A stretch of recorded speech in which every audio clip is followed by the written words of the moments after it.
Full Moon sale ಬೆಳಗ್ಗೆ 9 ಗಂಟೆಯಿಂದ ರಾತ್ರಿ 12 ಗಂಟೆವರೆಗೆ ಆಗಸ್ಟ್ 28 ಒಂದು ದಿನಕ್ಕೆ ಮಾತ್ರ.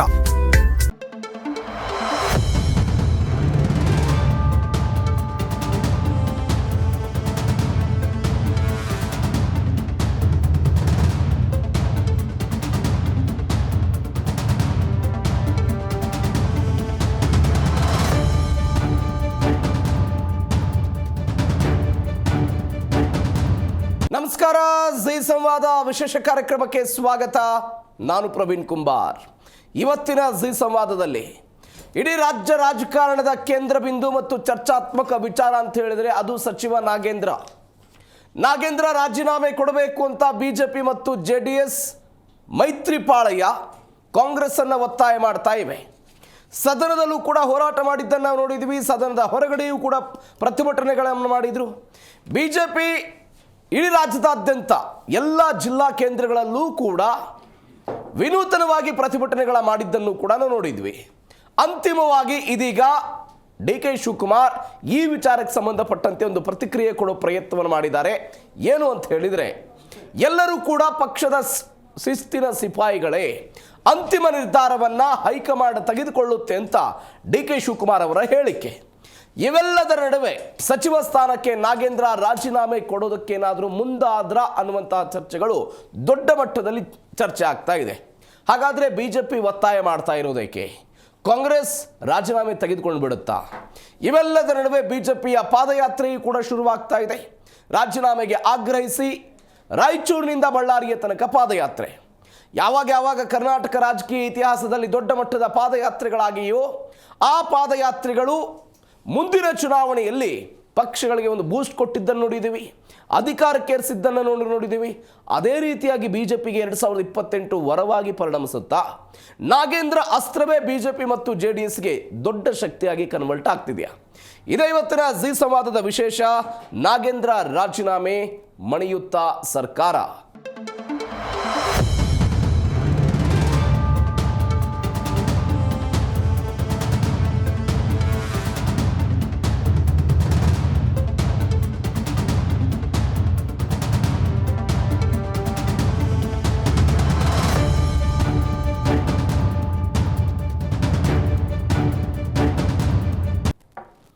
ಸಿದ್ದರಾಮಯ್ಯನವರ ನಂತರ ಮುಖ್ಯಮಂತ್ರಿಯಾಗಿ DK ಶಿವಕುಮಾರ್ ಅವರು ಬಂದರು.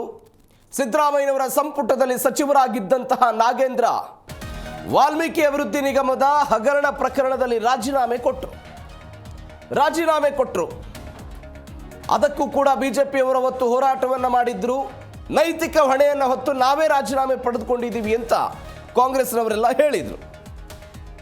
ಅದಾದ ನಂತರ ಪ್ರಕರಣ ತನಿಖೆಗೆ ಹೋಯಿತು, SIT ರಚನೆ ಆಯಿತು, ED ಎಲ್ಲ ದಾಳಿ ಆಯಿತು.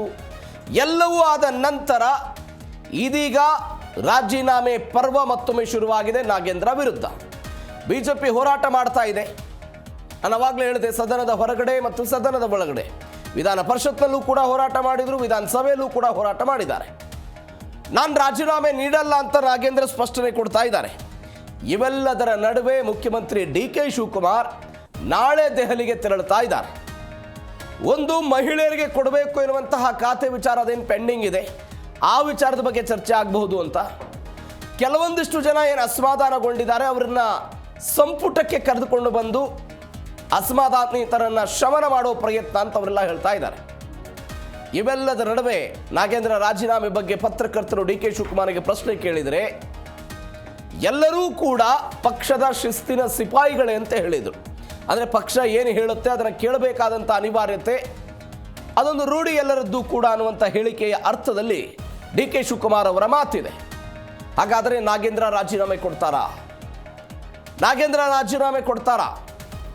ಯಾವ ಧರ್ಮೇಂದ್ರ ಪ್ರಧಾನ್ ರಾಜೀನಾಮೆ ಕೊಡಬೇಕು ಅಂತ ಕೇಂದ್ರದಲ್ಲಿ ರಾಹುಲ್ ಗಾಂಧಿ ನೇತೃತ್ವದಲ್ಲಿ ಹೋರಾಟಗಳಾಯಿತು, ಅದೇ ರೀತಿಯಾಗಿ ಬಿಜೆಪಿ ಇವತ್ತು ಕಾಂಗ್ರೆಸ್ ವಿರುದ್ಧ ಹೋರಾಟ ಮಾಡ್ತಾ ಇದೆ. ಅಲ್ಲಿ ಧರ್ಮೇಂದ್ರ ಪ್ರಧಾನ್ ರಾಜೀನಾಮೆ ತೆಗೆದುಕೊಳ್ಳುವಲ್ಲಿ ಅದು ಕಾಕ್ರೋಚ್ ಜನತಾ ಪಾರ್ಟಿ ಆಗಿರ್ಬೋದು, ಕಾಂಗ್ರೆಸ್ ಆಗಿರ್ಬೋದು, ಇಂಡಿಯಾ ಮೈತ್ರಿಕೂಟ ಯಶಸ್ವಿ ಆಯಿತು. ಕರ್ನಾಟಕದಲ್ಲಿ ನಾಗೇಂದ್ರ ರಾಜೀನಾಮೆಯನ್ನು ತೆಗೆದುಕೊಳ್ಳುವಲ್ಲಿ ಬಿಜೆಪಿ ಮತ್ತು JDS ಮೈತ್ರಿಕೂಟ ಯಶಸ್ವಿ ಆಗುತ್ತಾ? ಇದು ಸದ್ಯಕ್ಕಿರುವಂಥ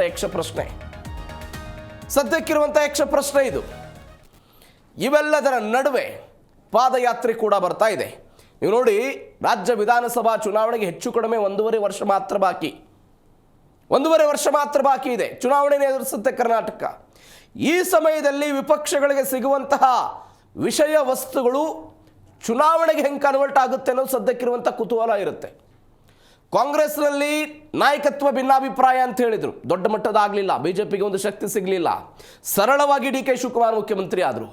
ಸಚಿವ ಸಂಪುಟದಲ್ಲಿ ಭಿನ್ನಾಭಿಪ್ರಾಯಗಳಾಗುತ್ತೆ. ಕೆಲವೊಂದಿಷ್ಟು ಜನ ಶಾಸಕರು ಹೊರಗೆ ಬರ್ತಾರೆ, ಸಿದ್ದರಾಮಯ್ಯನವರು ನಂಬ್ಕೊಂಡವರು ಅಂತ ಯಾರು ಹೇಳಿದರು, ಇದೇ ಬಿಜೆಪಿಯವರು ಹೇಳಿದರು. ಆಗಲಿಲ್ಲ. ಎಲ್ಲವೂ ಕೂಡ ಸ್ವಲ್ಪ ಅಸಮಾಧಾನ ಆದರೂ ಕೂಡ ಸಮಾಧಾನ ಪಡಿಸೋ ಪ್ರಯತ್ನ ಆಯಿತು. ಇದೀಗ ನಾಗೇಂದ್ರ ಅವರನ್ನು ರಾಜೀನಾಮೆ ಕೇಳ್ತಾ ಇದ್ದಾರಲ್ಲ, ಇದೊಂದು ದೊಡ್ಡ ಮಟ್ಟದ ಹೋರಾಟ ಮಾಡೋದಕ್ಕೆ ಬಿಜೆಪಿ ಮುಂದಾಗ್ತಾ ಇದೆ. 2013ರ ಆಸುಪಾಸಿಗೆ ಯಾವ ಸಿದ್ದರಾಮಯ್ಯನವರು ರೆಡ್ಡಿಯವರ ವಿರುದ್ಧ ತೊಡೆ ತಟ್ಟಿ ಬಳ್ಳಾರಿ ಪಾದಯಾತ್ರೆಯನ್ನು ಮಾಡಿ 2013ರ ವಿಧಾನಸಭಾ ಚುನಾವಣೆಯಲ್ಲಿ ಗೆದ್ದು ರಾಜ್ಯದ ಮುಖ್ಯಮಂತ್ರಿಯಾಗಿದ್ದರು, ಅದೇ ಬಳ್ಳಾರಿಗೆ ಕಾಂಗ್ರೆಸ್ನ ನಾಗೇಂದ್ರ ವಿರುದ್ಧ ಇವತ್ತು ಬಿಜೆಪಿ ಪಾದಯಾತ್ರೆ ಮಾಡ್ತಾ ಇದೆ. ಇದು ಗಮನಿಸಬೇಕಾದಂತಹ ಸಂಗತಿ. ಇವೆಲ್ಲದರ ನಡುವೆ ನಾಗೇಂದ್ರ ಅವರ ರಾಜೀನಾಮೆಯನ್ನು ಕೊಟ್ಟು ನೈತಿಕತೆಯನ್ನು ಉಳಿಸಿಕೊಳ್ಳುವ ಪ್ರಯತ್ನವನ್ನು ಕಾಂಗ್ರೆಸ್ ಮಾಡುತ್ತಾ, ಅಥವಾ ಕಾಂಗ್ರೆಸ್ ಒಂದು ಅಜೆಂಡಾ ಕ್ರಿಯೇಟ್ ಮಾಡ್ತಾ ಇದೆ, ಅಥವಾ ನಾಗೇಂದ್ರ ಒಂದು ಅಜೆಂಡಾ ಕ್ರಿಯೇಟ್ ಮಾಡೋ ಪ್ರಯತ್ನವನ್ನು ಮಾಡ್ತಿದ್ದಾರೆ. ಏನು? ದಲಿತ ನಾಯಕನ ಬೆಳವಣಿಗೆಯನ್ನು ಬಿಜೆಪಿ ಸಹಿಸೋದಕ್ಕೆ ಸಾಧ್ಯ ಆಗ್ತಾ ಇಲ್ಲ. ದಲಿತ ನಾಯಕನನ್ನು ಕೆಳಗಿಳಿಸಬೇಕು ಅಂತ ಪ್ರಯತ್ನವನ್ನು ಪಡ್ತಿದೆ. ಅದರ ಮುಂದುವರೆದ ಭಾಗವಾಗಿ ಇದೊಂದು ಷಡ್ಯಂತ್ರ ಆಗ್ತಾ ಇದೆ ಅಂತ ನಾಗೇಂದ್ರ ಅವರ ಮಾತು. ಇವೆಲ್ಲದರ ನಡುವೆ ಏನಾಗುತ್ತೆ ಅನ್ನೋ ಕುತೂಹಲ ಇದೆ.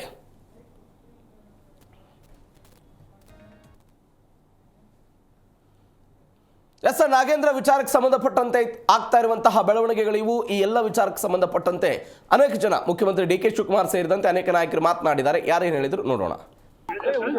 ಪಕ್ಷದಲ್ಲಿ ಯಾರು ಶಾಸಕರು ಎಲ್ಲರೂ ಕೂಡ ಪಕ್ಷದ ಶಿಸ್ತಿನ ಸಿಪಾಯಿಗಳು. All those who are in the party, either is a worker or MLA or a minister, all of them are very discipline soldier of the party. That is what I can tell. Nagendra ಅವರು ಇವತ್ತು ರಾಜೀನಾಮೆ ಕೊಡ್ತಾರೋ, ನಾಳೆ ರಾಜೀನಾಮೆ ಕೊಡ್ತಾರೋ, ಒಂದು ತಿಂಗಳು ಬಿಟ್ಟು ರಾಜೀನಾಮೆ ಕೊಡ್ತಾರೋ ನನಗಂತೂ ಗೊತ್ತಿಲ್ಲ. ಆದ್ರೆ ಒಂದಂತೂ ಸತ್ಯ, ನಾಗೇಂದ್ರ ಅವರು, ಯಾವ ನಾಗೇಂದ್ರ ವಾಲ್ಮೀಕಿ ಅಭಿವೃದ್ಧಿ ನಿಗಮದ ಹಣವನ್ನು ಲೂಟಿ ಮಾಡಿರುವಂಥ ಈ ಹಗರಣದಲ್ಲಿ ಪ್ರಮುಖ ಆರೋಪಿ, ಇಡೀ ಚಾರ್ಜ್ ಶೀಟಲ್ಲೂ ಕೂಡ ಅವ್ರ ಹೆಸರು ಉಲ್ಲೇಖ ಆಗಿದೆ. ಶಿವಮೊಗ್ಗದಲ್ಲಿ ಚಂದ್ರಶೇಖರ್ ಅಧಿಕಾರಿಯನ್ನು ಆತ್ಮಹತ್ಯೆ ಮಾಡಿಕೊಂಡ್ರು, ಬೋವಿ ಸಮಾಜದ ಒಬ್ಬ ಪ್ರಾಮಾಣಿಕ ಅಧಿಕಾರಿಯನ್ನು ಆತ್ಮಹತ್ಯೆ ಮಾಡಿಕೊಂಡ್ರು. ಅವರ ಡೆತ್ ನೋಟಲ್ಲೂ ಕೂಡ ಅಂದಿನ ಸಚಿವರು ನಾಗೇಂದ್ರರವರ ಮೌಖಿಕ ಆದೇಶದ ಮೇರೆಗೆ ಈ ಹಣವನ್ನ ತೆಲಂಗಾಣ ರಾಜ್ಯಕ್ಕೆ ವರ್ಗಾವಣೆ ಮಾಡಿದ್ದೇವೆ ಅನ್ನೋದನ್ನ ಉಲ್ಲೇಖ ಮಾಡಿದ್ದಾರೆ ಡೆತ್ ನೋಟಲ್ಲಿ. ಡೆತ್ ನೋಟಲ್ಲಿ ಒಬ್ಬ ಆತ್ಮಹತ್ಯೆ ಮಾಡಿಕೊಳ್ಳುವ ಮುಂಚಿತವಾಗಿ ಒಂದು ಉಲ್ಲೇಖ ಮಾಡ್ತಾರೆ ಅಂತ ಹೇಳಿದ್ರೆ ಅದರ ಮಹತ್ವ ಎಷ್ಟಿರ್ತದೆ ಅಂತೇಳಿ ನಿಮ್ಗೆಲ್ಲರೂ ಕೂಡ ಗೊತ್ತಿದೆ. ನಾ ಎಲ್ಲಿ ತನಕ ಹೇಳ್ತೇನೆ ಅಂತ ಹೇಳಿದ್ರೆ, ನಾಗೇಂದ್ರ ಅವರು ತನಿಖೆ ಏನಿಗೆ ನಡೀತಾ ಇದೆ, ಅವರು ನಿರಪರಾಧಿ ಅಂತೇಳಿ ರುಜುವಾತಾದ್ರೆ ಆಮೇಲೆ ಅವ್ರನ್ನ ಮುಖ್ಯಮಂತ್ರಿನೇ ಮಾಡ್ಕೊಳ್ಳಿ. ನಾನು ಡಿ ಕೆ ಶಿವಕುಮಾರ್ ಅವ್ರಿಗೂ ಕೂಡ ಹೇಳ್ತೇನೆ, ಅವರು ಪ್ರಾಮಾಣಿಕರು ಅಂತೇಳಿ ಏನಾದ್ರು ಪ್ರೂವ್ ಆದ್ರೆ ಅವ್ರು ಮುಖ್ಯಮಂತ್ರಿ ಮಾಡ್ಲೇಬೇಕಾದ್ರೆ, ಮಂತ್ರಿ ಎಲ್ಲ ಮುಖ್ಯಮಂತ್ರಿ ಮಾಡಲಿ, ನಮ್ಗೇನೋ ತಕರಾರಿಲ್ಲ. ಇಲ್ಲಿ ನಾವು ಭಾರತೀಯ ಜನತಾ ಪಾರ್ಟಿ ನಾವು ಎತ್ತಿರುವಂತ ಪ್ರಶ್ನೆಗಳ ಗಂಭೀರವಾಗಿದೆ. ದಲಿತರ ಅಭಿವೃದ್ಧಿಗೆ ಮೀಸಲಿಟ್ಟಿರ್ತಕ್ಕಂಥ ಹಣವನ್ನ ಕೊಳ್ಳೆ ಹೊಡೆದಿರುವಂತ ಕಾಂಗ್ರೆಸ್ನವರು ಯಾವುದೇ ಕಾರಣಕ್ಕಿಂತ ಭ್ರಷ್ಟರನ್ನ ಮುಂದುವರಿಸಬಾರದು. ಕ್ಯಾಬಿನೆಟ್ ಇಂದ ತತ್ಕ್ಷಣ ಕೈ ಬಿಡಬೇಕು. ಇದು ಸದನ ಪ್ರಾರಂಭ ಆಗುವ ಮುಂಚೆನೂ ಕೂಡ ಹೇಳಿದ್ದೇವೆ, ಅಧಿವೇಶನ ಪ್ರಾರಂಭ ಆಗುವ ಮುಂಚೆನೂ ಕೂಡ ಹೇಳಿದ್ದೇವೆ. ರಾಜ್ಯದ ಜ್ವಲಂತ ಸಮಸ್ಯೆಗಳ ಬಗ್ಗೆ ಚರ್ಚೆ ಆಗಬೇಕು, ಉತ್ತರ ಕರ್ನಾಟಕ ಸಮಸ್ಯೆ ಚರ್ಚೆ ಆಗಬೇಕು, ಬರದ ಬಗ್ಗೆ ಚರ್ಚೆ ಆಗಬೇಕು, ನೀರಾವರಿ ಯೋಜನೆಗಳ ಬಗ್ಗೆ ಚರ್ಚೆ ಆಗಬೇಕು, KPSC ಹಗರಣದ ಬಗ್ಗೆ ಚರ್ಚೆ ಆಗಬೇಕು. ಇಷ್ಟೆಲ್ಲ ಸಮಸ್ಯೆಗಳು ಚರ್ಚೆ ಆಗಬೇಕು. ಅಧಿವೇಶನದಲ್ಲಿ ರಾಜೀನಾಮೆ ತೆಗೆದುಕೊಳಪ್ಪ ಅಂತೇಳಿ ಮುಖ್ಯಮಂತ್ರಿಗೆ ಹೇಳಿದ್ರೆ ಬಂಡತನದಿಂದ ಅವರು ಮರಿತಾ ಇದ್ದಾರೆ. ಅಧಿಕಾರದ ಮದದಿಂದ ಇವತ್ತೇನು ಕಾಂಗ್ರೆಸ್ ಸರ್ಕಾರ ನಡೆದುಕೊಳ್ತಾ ಇದ್ದಾರೆ. ಈ ಮದವನ್ನು ಇಳಿಸ್ತಕ್ಕಂಥ ಶಕ್ತಿ ಇವತ್ತು ಭಾರತೀಯ ಜನತಾ ಪಾರ್ಟಿಗಿದೆ. ಇವತ್ತು ಮತ್ತೊಮ್ಮೆ ಎಚ್ಚರಿಕೆಯನ್ನು ಕೊಡ್ತಾ ಇದ್ದೇನೆ ಮಾನ್ಯ ಮುಖ್ಯಮಂತ್ರಿಗಳಿಗೆ. ಹಗುರವಾಗಿ ತೆಗೆದುಕೊಳ್ಬೇಡಿ ನಮ್ಮ ಹೋರಾಟವನ್ನ. ಒಂದೇ ಒಂದು ನಾನು ಮಾಧ್ಯಮಗಳಿಗೆ ರಾಜ್ಯದ ಜನರಿಗೆ ಇಲ್ಲಿ ನಾವು ತಿಳಿಸ್ತಾ ಇರೋದು ಒಂದೇ ಒಂದು ವಿಚಾರ ಏನಿದೆ, ಸರಿಸುಮಾರು 3 ಲಕ್ಷ ಇಂಡಿವಿಜುವಲ್ಸ್ಗೆ ಆ 157 ಕೋಟಿ ಹಣ ಆ ವಾಲ್ಮೀಕಿ ಜನಾಂಗದ ಯುವಕರಿಗೆ, ನಿರುದ್ಯೋಗಿ ಯುವಕರಿಗೆ, ಎಜುಕೇಷನ್ ಪರ್ಪಸ್ ಅಥವಾ ಮಹಿಳೆಯರಿಗೆ ಒಂದು ರೋಡ್ ಬದಿ ಅವರೇನು ಸಣ್ಣ ಪುಟ್ಟ ವ್ಯಾಪಾರಗಳು ಮಾಡ್ಕೊಳ್ಳೋದಕ್ಕೆ ಅಥವಾ ರೈತರಿಗೆ, ವಾಲ್ಮೀಕಿ ಜನಾಂಗದ ರೈತರಿಗೆ ಭೂಮಿ ತಗೊಳ್ಳೋದಕ್ಕೆ ಹೆಚ್ಚು ಕಡಿಮೆ 3 ಲಕ್ಷ ಇಂಡಿವಿಜುವಲ್ಸ್ಗೆ 157 ಕೋಟಿ ಹಣ ಉಪಯೋಗ ಆಗಬೇಕಾಗಿತ್ತು. ಅದನ್ನ ಇವತ್ತು ದುರುಪಯೋಗ ಮಾಡ್ಕೊಂಡಿರೋ ಕಾರಣ ಅವರು ರಾಜೀನಾಮೆ ಕೊಡಲೇಬೇಕೆನ್ನುವಂಥದ್ದು. ಸನ್ಮಾನ್ಯ ಸಿದ್ದರಾಮಯ್ಯ ಅವ್ರನ್ನ ಅವರು ಬಿಟ್ಟಿದ್ದಕ್ಕೆ ಕಾರಣ ಅವತ್ತೇನಾಗಿತ್ತು, DK ಶಿವಕುಮಾರ್ ಅವರು ತಗೊಳ್ಳೋದಕ್ಕೆ ಏನ್ ಕಾರಣ ಅನ್ನೋದೇ ನಮ್ಮ ಪ್ರಶ್ನೆ ಆಗಿತ್ತು. ರಾಜೀನಾಮೆ ಕೊಟ್ಟರೆ ನಿಮ್ಮ ಜಯನ, ಪಕ್ಷದ ಜಯನ, ಹೋರಾಟ ಜಯನ? ಪಕ್ಷದ ಜಯ ಅನ್ನೋದಕ್ಕಿಂತ ಕೂಡ ಮೊದಲನೇ ಪಾಯಿಂಟ್ ಏನಪ್ಪ ರೇಸ್ ಆಗುತ್ತೆ ಅನ್ನೋದಾದರೆ, ಈಗ ಆಲ್ರೆಡಿ ಅವ್ರ ಮೇಲೆ ಒಂದು ಆರೋಪ ಇತ್ತು. ಇದು ಆರೋಪ ನಿನ್ನೆ ಮೊನ್ನೆಯದಲ್ಲ, ಕಳೆದ ವರ್ಷದ ಆರೋಪ. ನಾವು ಎಷ್ಟೋ ಸಲ ಹೇಳಿದ್ದೀವಿ, ನಾವಲ್ಲ, ಹಿಂದಿದ್ದಂಥ ಮಾನ್ಯ ಮುಖ್ಯಮಂತ್ರಿಗಳೇ ಸದನದ ಒಳಗಡೆ ಕಲಾಪದಲ್ಲಿ 189 ಅಲ್ಲ 87 ಕೋಟಿ ಹೌದು ಮಿಸ್ಅಪ್ರೋಪ್ರಿಯೇಟ್ ಆಗಿ ಫಂಡ್ಸು ಮ್ಯಾನೇಜ್ಮೆಂಟ್ ಆಗಿದೆ ಅಂತಕ್ಕಂಥದ್ದು ಅವರೇ ಒಪ್ಕೊಂಡಿದ್ದಾರೆ. ಹಾಗಿದ್ದಾಗ ಬೇರೆ ಇನ್ಯಾರು ಆ ಸಾಮರ್ಥ್ಯ ಹೊಂದಿರತಕ್ಕಂಥ ಯಾರು ಮಂತ್ರಿಗಳಿಗೆ ಆಪ್ಷನ್ ಕೊಡ್ಬೋದಾಗಿತ್ತಲ್ಲ, ಯಾಕೆ ಇವ್ರನ್ನೇ ಯಾಕೆ ತೆಗೆದುಕೊಂಡ್ರಿ? ಇದಕ್ಕೆ ಇವತ್ತು ಸರ್ಕಾರ ಉತ್ತರ ಕೊಡಬೇಕಾಗಿದೆ. ನೋಡಿ, ಇದು ಒಂದು ವಿಚಾರನ ಇಟ್ಕೊಂಡು ಇವತ್ತು ಬರಗಾಲ, ನಾವು ಕಲ್ಯಾಣ ಕರ್ನಾಟಕ, ಕಿತ್ತೂರು ಕರ್ನಾಟಕ ಎಲ್ಲ ಭಾಗಕ್ಕೂ ಕೂಡ ಪ್ರವಾಸ ಮಾಡ್ಕೊಂಡು ಬಂದಿವಿ, ಒಂದು ತಂಡ ರಚನೆ ಮಾಡಿ. ಅಲ್ಲಿ ರೈತರು ಬೀದಿಲಿದ್ದಾರೆ. 3000ಕ್ಕೂ ಹೆಚ್ಚು ಜನ ರೈತರು ಇವತ್ತು ಆತ್ಮಹತ್ಯೆಗೆ ಶರಣಾಗಿದ್ದಾರೆ. ಆದರೆ ಕಳೆದ ವರ್ಷ ಅತಿವೃಷ್ಟಿ ಆಯಿತು, ಬೆಳೆ ಎಲ್ಲ ಹಾನಿ ಆಯಿತು. ಇಂಥ ಸೀರಿಯಸ್ ಟಾಪಿಕ್ಸ್ ಬಗ್ಗೆ ಡಿಬೇಟ್ ಆಗಬೇಕಾಗಿತ್ತು, ಬಿಡದಿ ವಿಚಾರ ಪ್ರಸ್ತಾಪ ಆಗಬೇಕಾಗಿತ್ತು, ನೈಸ್ ವಿಚಾರ ಪ್ರಸ್ತಾಪ ಆಗಬೇಕಾಗಿತ್ತು.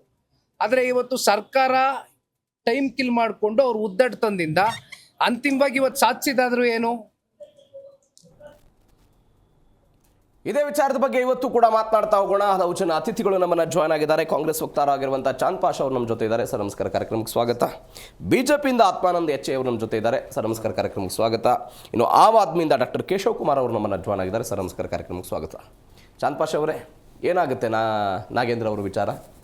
ರಾಜೀನಾಮೆ ಕೊಡಿಸ್ತೀರಾ? ರಾಜೀನಾಮೆ ಕೊಡ್ತಾರಾ? ರಾಜೀನಾಮೆ ಪಡೆದುಕೊಳ್ಳುತ್ತಾರಾ? ಸರ್, ನಾಗೇಂದ್ರ ಅವ್ರ ವಿಚಾರ ನಮ್ಮನ್ನು ಒಳಗೊಂಡಂತೆ ಎಲ್ಲ ನಿಮ್ಮ ದೂರದರ್ಶನಗಳಲ್ಲಿ ನೋಡ್ತಾನೆ ಇದ್ದೀವಿ. ಒಂದು ಕಡೆ ಈ BJP ಅವರ ಹೋರಾಟ, ಮತ್ತೆ ನಮ್ಮ ಹೇಳಿಕೆಗಳು, ಆದರೂ ಕೂಡ ಇದು ಒಂದು ಚರ್ಚೆ. ನಾವು ಹಲವಾರು ಸಾರಿ ಹೇಳಿದ್ದೇವೆ, ನಾಗೇಂದ್ರ ಆರೋಪಿ ಅಪರಾಧಿ ಅಲ್ಲ ಅಂತ ಹೇಳಿದ್ದೇವೆ. ಹಾಗಂತೇಳಿ ಬೇರೆಯವರು ಮಾಡಿದ್ದಾರೆ ಅಂತ ನಾನು ಈ ಸಂದರ್ಭದಲ್ಲಿ ಹೇಳೋದಕ್ಕಿಂತ, ಆತನ ಬಂದಂಥ ಒಂದು ಹಗರಣ ಏನಿತ್ತು ಅದನ್ನು ಒಪ್ಪಿ ನೈತಿಕವಾಗಿ ಆತ ರಾಜೀನಾಮೆಯನ್ನು ಕೊಟ್ಟು ಬಹಳಷ್ಟು ತಿಂಗಳು ಕಳೆದಿದೆ. ಕಳೆದ ನಂತರ ನಾವೊಂದು ಸ್ಥಳೀಯವಾಗಿ ಒಂದು SIT ಮಾಡಿದ್ವಿ. ನಮ್ಮ ರಾಜ್ಯಕ್ಕೆ ಸಂಬಂಧಪಟ್ಟಂತ ಒಂದು ತನಿಖಾ ಸಂಸ್ಥೆಗೆ ಇದನ್ನು ವಹಿಸಿದ್ವಿ. ತನಿಖಾ ಸಂಸ್ಥೆ ನಾಗೇಂದ್ರ ಅವರನ್ನ ಕ್ಲೀನ್ ಚಿಟ್ ಕೊಟ್ಟಿದೆ. ED ಏನ್ ಮಾಡಿದೆ? ಅದೇ ಅಲ್ಲಿಗೆ ಬರ್ತೀನಿ. ನಾಗೇಂದ್ರ ಅವರಿಗೆ ಕ್ಲೀನ್ ಚಿಟ್ ಕೊಟ್ಟಿದ ಕಾರಣ ನಾವು ನಮ್ಮ ಸರ್ಕಾರಕ್ಕೆ ಅವ್ರನ್ನ ತಗೊಂಡಿರೋದು ಸತ್ಯ.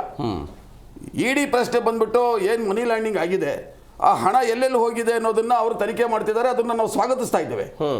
ಇವೆಲ್ಲವೂ ಆಗಿ ತನಿಖೆಯ ಎಲ್ಲವೂ ಮುಗಿದ ನಂತರ ನಿಜವಾಗ್ಲೂ ನ್ಯಾಯಾಲಯ ನಾಗೇಂದ್ರನ ಅಪರಾಧಿ ಅಂತಾನೆ ಹೇಳಿದ್ರೆ ನಾವು ಒಂದು ಕ್ಷಣನೂ ಇಟ್ಕೊಳ್ಳೋದಿಲ್ಲ.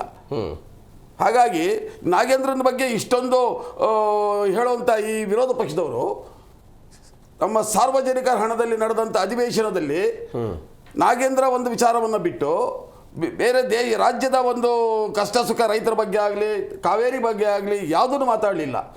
ನಮ್ಮ ಸಚಿವರಾದಂಥ ರಘುಮೂರ್ತಿ ಅವರು ವಿಧಾನ ಪರಿಷತ್ತಿನಲ್ಲಿ CT ರವಿ ಅವರು ಕೇಳಿದಂಥ ಇದೇ ವಿಷಯಕ್ಕೆ ಸಂಬಂಧಪಟ್ಟಂಥ ಒಂದು ಪ್ರಶ್ನೆಗೆ 22 ಪುಟಗಳ ಒಂದು ಉತ್ತರವನ್ನು ಕೊಟ್ಟಿದ್ದೀವಿ. ಆ ಉತ್ತರವನ್ನು ಇಟ್ಕೊಂಡು ಚರ್ಚೆಗೆ ಬನ್ನಿ ಅಂತ ಕರೆದ್ರೆ ಚರ್ಚೆ ಮಾಡೋಕ್ಕೆ ತಯಾರಿಲ್ಲ.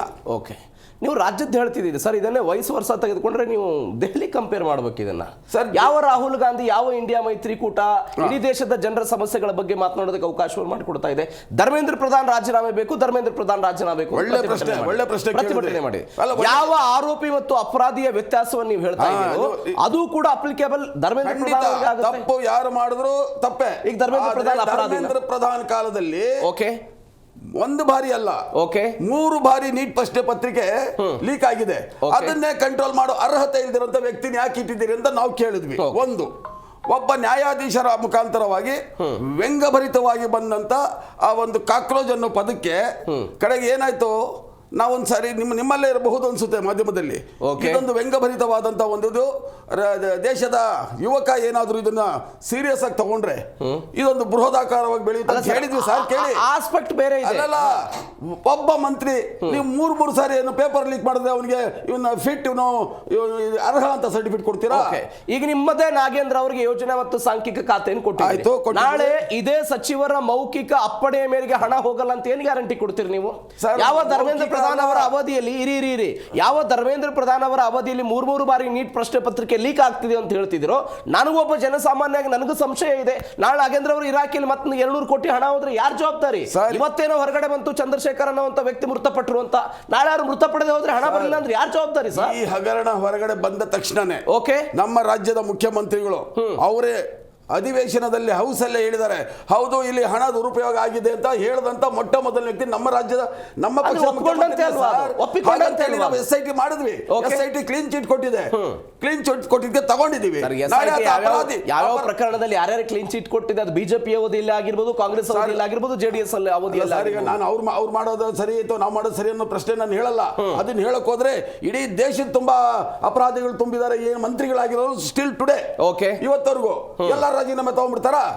ತಗೊಂಬನ್ನಿ, ಮತ್ತೆ ನಾವು ನಾಗೇಂದ್ರ ಕೊಡಿಸ್ತೀವಿ, ನಾವು ಹೇಳ್ತೀವಿ ಯಾರ್ಯಾರು ಅಂತ ಹೇಳ್ತೀವಿ. ಅಲ್ವಾ? ನಾಗೇಂದ್ರ ಒಬ್ಬನ ಮೇಲೆ ಅಂತ ನೀವು ಗದ್ದಲ ಮಾಡಿದವರು ಎಲ್ಲ ಒಂದ್ ಕಡೆ ನಾಗೇಂದ್ರದ ಒಂದು ಪ್ರಕರಣ ಇಟ್ಕೊಳ್ಳಿ. ಇಡೀ ಅಧಿವೇಶನ ಪೂರ್ತಿ ನುಂಗಿ ನೀರು ಕುಡಿದು ಬಿಟ್ರಲ್ಲ, ಸಾರ್ವಜನಿಕರ ಹಣ ಎಲ್ಲ ಪೋಲ್ ಮಾಡಿಬಿಟ್ರಲ್ಲ. ವೈಯಕ್ತಿಕ ಹಣ, ನಿಮ್ಮ ತೆರಿಗೆಯ ಹಣ. ನೀವು ಒಂದು ಪ್ರಶ್ನೆಗೆ, ನೀವು ಕೇಳಿದ ಪ್ರಶ್ನೆಗೆ ಉತ್ತರ ಕೊಟ್ಟರು ಕೂಡ ನೀವು ಅದನ್ನ ಬಂದು ಚರ್ಚೆ ಮಾಡಕ್ಕೆ ತಯಾರಿಲ್ಲ ಅಂತ ಹೇಳಿದ್ರೆ ಸರ್, ಯಾವ ನೈತಿಕತೆ, ಯಾವ ತೆರಿಗೆ ದುಡ್ಡು ಅಧಿವೇಶನಕ್ಕಾಗಿ ಖರ್ಚಾಯ್ತು ಅಂತ ಕಾಂಗ್ರೆಸ್ ಹೇಳ್ತಿದೆಯಲ್ಲ, ಅದೇ ನಾಗೇಂದ್ರ ಅವರ ಇಲಾಖೆಯಿಂದ 187 ಕೋಟಿ ಹಣ ಹೋಯ್ತಲ್ಲ, ಅದು ನಾಗೇಂದ್ರ ಅವರ ಪರ್ಸನಲ್ ದುಡ್ಡ, ಅವರು ಶ್ರಮ ವಹಿಸಿ ಗಳಿಸಿದಂತ ದುಡ್ಡ, ಅಥವಾ ಅದು ವಾಲ್ಮೀಕಿ ಜನಾಂಗಕ್ಕೆ ಅಥವಾ ಆ ಸಮುದಾಯಕ್ಕೆ ಸೇರ್ಬೇಕಾಗಿದ್ದಂತ ಜನರ ದುಡ್ಡಾಗಿತ್ತ? ಯಾಕೆ ಹೋಯ್ತು ಕೂಡ? ಇದು ನಮ್ಮ ಸ್ವಂತ ಹಣ ಅಂತ ಹೇಳಿಲ್ಲ. ನೀವೇ ಹೇಳ್ತಾ ಇದ್ದೀರಿ ಈಗ. ತಿಳ್ಕೊತಾ ಇದ್ದೀರಾ, ತಪ್ಪರ್ಥ ಮಾಡ್ಕೊಳ್ತಾ ಇದ್ದೀರಾ. ಇದು ವಾಲ್ಮೀಕಿಯ ಸಮುದಾಯಕ್ಕೆ ಮೀಸಲಿಟ್ಟಂತ ಹಣ. ಈ ಹಣ ದುರುಪಯೋಗ ಆಗಿರೋದ್ರಲ್ಲಿ ಬಹಳಷ್ಟು ಅಧಿಕಾರಿಗಳೆಲ್ಲರ ಕೈವಾಡ ಇದೆ. ಅದರ ತನಿಖೆಯನ್ನು ನಡೆಸ್ತಾ ಇದ್ದೇವೆ. ಆ ತನಿಖೆಯ ಒಂದು ಸಂಕ್ಷಿಪ್ತ ವರದಿ ಬರೋ ಮೊದಲೇ ನಾವು ಒಬ್ಬನ ಆತ ರಾಜೀನಾಮೆ ಅಂತೂ ಕೊಟ್ಟಿದ್ದ. ಸೊ ತನಿಖೆ ಮಾಡಕ್ಕೆ ಸಮಯ ಆದ್ರೂ ಬಿಡಿ. ನಾನು ಬರ್ತೀನಿ. ಹೆಚ್ಚು ಕಡಿಮೆ ನಾಳೆ DK ಶಿವಕುಮಾರ್ ಅವರ ಅಪ್ಪಣೆ ಇಲ್ಲದೆ ರಾಜ್ಯ ಸರ್ಕಾರದ ಯಾವ್ದಾದ್ರು ಒಂದು ದೃಢ ನಿರ್ಧಾರವನ್ನು ತೆಗೆದುಕೊಂಡು DK ಶಿವಕುಮಾರ್ ಸುಮ್ಮನೆ ಇರ್ತಾರ? DK ಶಿವಕುಮಾರ್ ಸಮರ್ಥರ ಅಸಮರ್ಥರ ಅನ್ನೋ ಪ್ರಶ್ನೆ ಅವಾಗ ಬರುತ್ತೆ.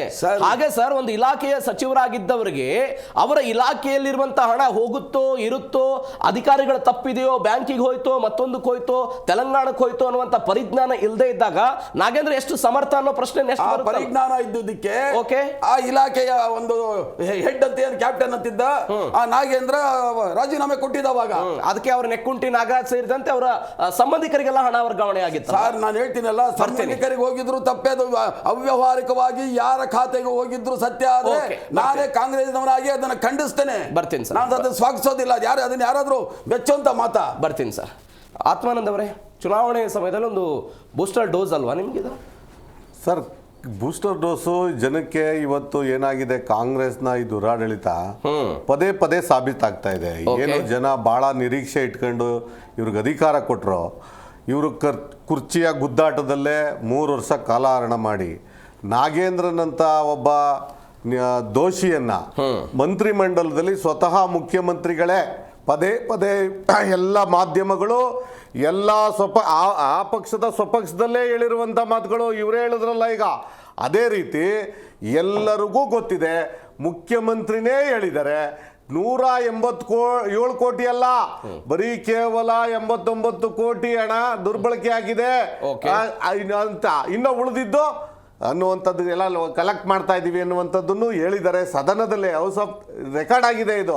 ಹೀಗಾಗಿ ಇಂಥ ಒಬ್ಬ ಭ್ರಷ್ಟರನ್ನು ಅವತ್ತಿನ ಮುಖ್ಯಮಂತ್ರಿಗಳು ಹೌದು ಹೋಗಿರೋದು ನಿಜ ಅಂತೇಳಿ ರಾಜೀನಾಮೆ ಪಡೆದ್ರು ಮುಖ್ಯಮಂತ್ರಿ ಸಿದ್ದರಾಮಯ್ಯನವರು. ಇವತ್ತು DK ಶಿವಕುಮಾರ್ ಮುಖ್ಯಮಂತ್ರಿ ಆಯ್ತಾ ಇದ್ದಂಗೆನೆ ಅದೇ ವಿಷಯವಾಗಿ ಇಡಿ ಬಂಧನಕ್ಕೆ ಒಳಗಾಗಿದ್ರು 2 ತಿಂಗಳು, ತನಿಖೆ ಆಗ್ತಾ ಇದೆ, FIR ಆಗಿದೆ. FIR ಯಾರ್ಯಾರ ಖಾತೆಗೆ ಎಷ್ಟೆಷ್ಟು ದುಡ್ಡು ಹೋಗಿದೆ, ಈ ಸರ್ಕಾರದ ಒಂದು ಇಡೀ ಜನರ ತೆರಿಗೆ ದುಡ್ಡು ಯಾರ್ಯಾರು ತಿಂದಿದ್ದಾರೆ ಅನ್ನುವಂತ ದಾಖಲೆ ಇದೆ ಕಾಂಗ್ರೆಸ್ ಬಳಿನೇ. ಅದಕ್ಕೆ ರಾಜೀನಾಮೆ ಪಡೆದಿದ್ದು ನಾವು. ಅಂತ ವ್ಯಕ್ತಿಯನ್ನ ಮತ್ತೆ ಪ್ರಮೋಷನ್ ಕೊಟ್ಟು ಮಂತ್ರಿ ಮಾಡಿ ಸಿದ್ದರಾಮಯ್ಯನವರು ಸ್ಮಾರ್ಟ್ ಆಗಿ ಡಿ.ಕೆ. ಶಿವಕುಮಾರ್ ಅವ್ರ ಹೆಸರನ್ನ ಮುಖ್ಯಮಂತ್ರಿ ಅವರ ಹೆಸರನ್ನ ಹಾಳು ಮಾಡ್ಬೇಕು ಅಂತ ಮಾಡ್ಬಿಟ್ಟು ಹೋಗಿರೋ ಕೆಲಸ ಇದು. ನಾಗೇಂದ್ರ ಅವರು ಒಂದು ಪಕ್ಷದಲ್ಲಿ ಮಂತ್ರಿ ಆಗ್ಲಿಲ್ಲ ಅಂದಿದ್ರೆ ಅವ್ರಿಗೆ ಸರತ್ತೊಡ್ಡಿದ್ದಾರೆ. ಯಾಕೆ ಅಂದ್ರೆ 600 ಖಾತೆಗೂ ಹೆಚ್ಚು ಹಣ ಹೋಗಿದೆ. ಆ ಖಾತೆಗಳಿಗೆ ಯಾರ್ಯಾರ ಗಣೆ ಹೋಗಿದೆ, ಎಲ್ಲೆಲ್ಲಿ ಹೋಗಿದೆ, ಅದ್ರ ಹಿಂದೆ ಯಾರ್ಯಾರು ಇದ್ದಾರೆ, ಯಾರು ಒಬ್ಬ ಒತ್ತಡದಿಂದ ಹಣ ಹೋಗಿದೆ ಅನ್ನೋದನ್ನ ನಾನು ಉಲ್ಲೇಖ ಮಾಡ್ತೀನಿ ಅನ್ನುವಂತ ಮಾತು ಹೇಳಿದಕ್ಕೆ point to be noted sir. ಈಗ ವಿಜೇಂದ್ರ ಮಾತಾಡ್ತಾ ಇದ್ರು, ಆ ವಿಜುವಲ್ಸ್ ನೋಡಿದ್ರಾ ನೀವು? ವಿಜೇಂದ್ರ ಪಕ್ಕ ಒಬ್ಬ ವ್ಯಕ್ತಿ ನಿಂತಿದ್ರು, ನಂಗೆ ಯಾರಂತ ಗೊತ್ತಾಗ್ಲಿಲ್ಲ. ವಿಜೇಂದ್ರ ಅವ್ರ ಪಕ್ಕ ಒಬ್ಬ ವ್ಯಕ್ತಿ ನಿಂತಿದ್ರು. ತೋರಿಸಿ ಸರ್. ಪ್ಲೀಸ್, ವಿಜೇಂದ್ರ ಅವ್ರು ಮಾತಾಡ್ತಾ ಇರುವಂತ ದೃಶ್ಯ ಸರ್. ನೀವು ಲಂಬಾಣಿ ನಾನು ಬರ್ತೀನಿ ಸರ್. Okay okay. ವಿಜೇಂದ್ರ ಅವರು ಚಂದ್ರು ಲಂಬಾಣಿ ಅವರ ನಿಂತಿದ್ರು. ಯಾರು ನಿಂತಿದ್ರು? ಚಂದ್ರು ಲಂಬಾಣಿ. ಚಂದ್ರು ಲಂಬಾಣಿ ಅವರ ವಿರುದ್ಧ ಏನು ಆರೋಪ ಬಂತು? ಅದೇ ವ್ಯಕ್ತಿ ಅದೇ ವ್ಯಕ್ತಿ. ಹೌದು ಸರ್. ಯಾವ ದಲಿತ ಸಮುದಾಯದ ಬಗ್ಗೆ ಮಾತನಾಡ್ತಾ ಇದ್ದೀರಲ್ಲ, ಅದೇ SC ಕಮ್ಯುನಿಟಿಯ ಚಂದ್ರು ಲಂಬಾಣಿ ಅವರು ಅವರದ್ದೇ ಆಸ್ಪತ್ರೆಯಲ್ಲಿ 5 ಲಕ್ಷ ರೂಪಾಯಿ ಹಣವನ್ನ ಪಡೆದುಕೊಳ್ತಿದ್ದಾರೆ ಅನ್ನುವಂತ ಗಂಭೀರ ಆರೋಪ ಅವರ ಮೇಲೆ ಬಂತು ಸರ್. ಪಾರ್ಟಿ ಯಾವ ಕ್ರಮ ತೆಗೆದುಕೊಳ್ಳುತ್ತೆ ಸರ್? ಒಂದು ನಿಮಿಷ. ಓಕೆ. ಅದಕ್ಕೆ ತನಿಖೆ ಇವತ್ತಿಗೂ ನಡೀತಾ ಇದೆ. ಅವರು ಬೇಲ್ನಲ್ಲಿ ಈಚೆ ಬಂದಿದ್ದಾರೆ. ಇದು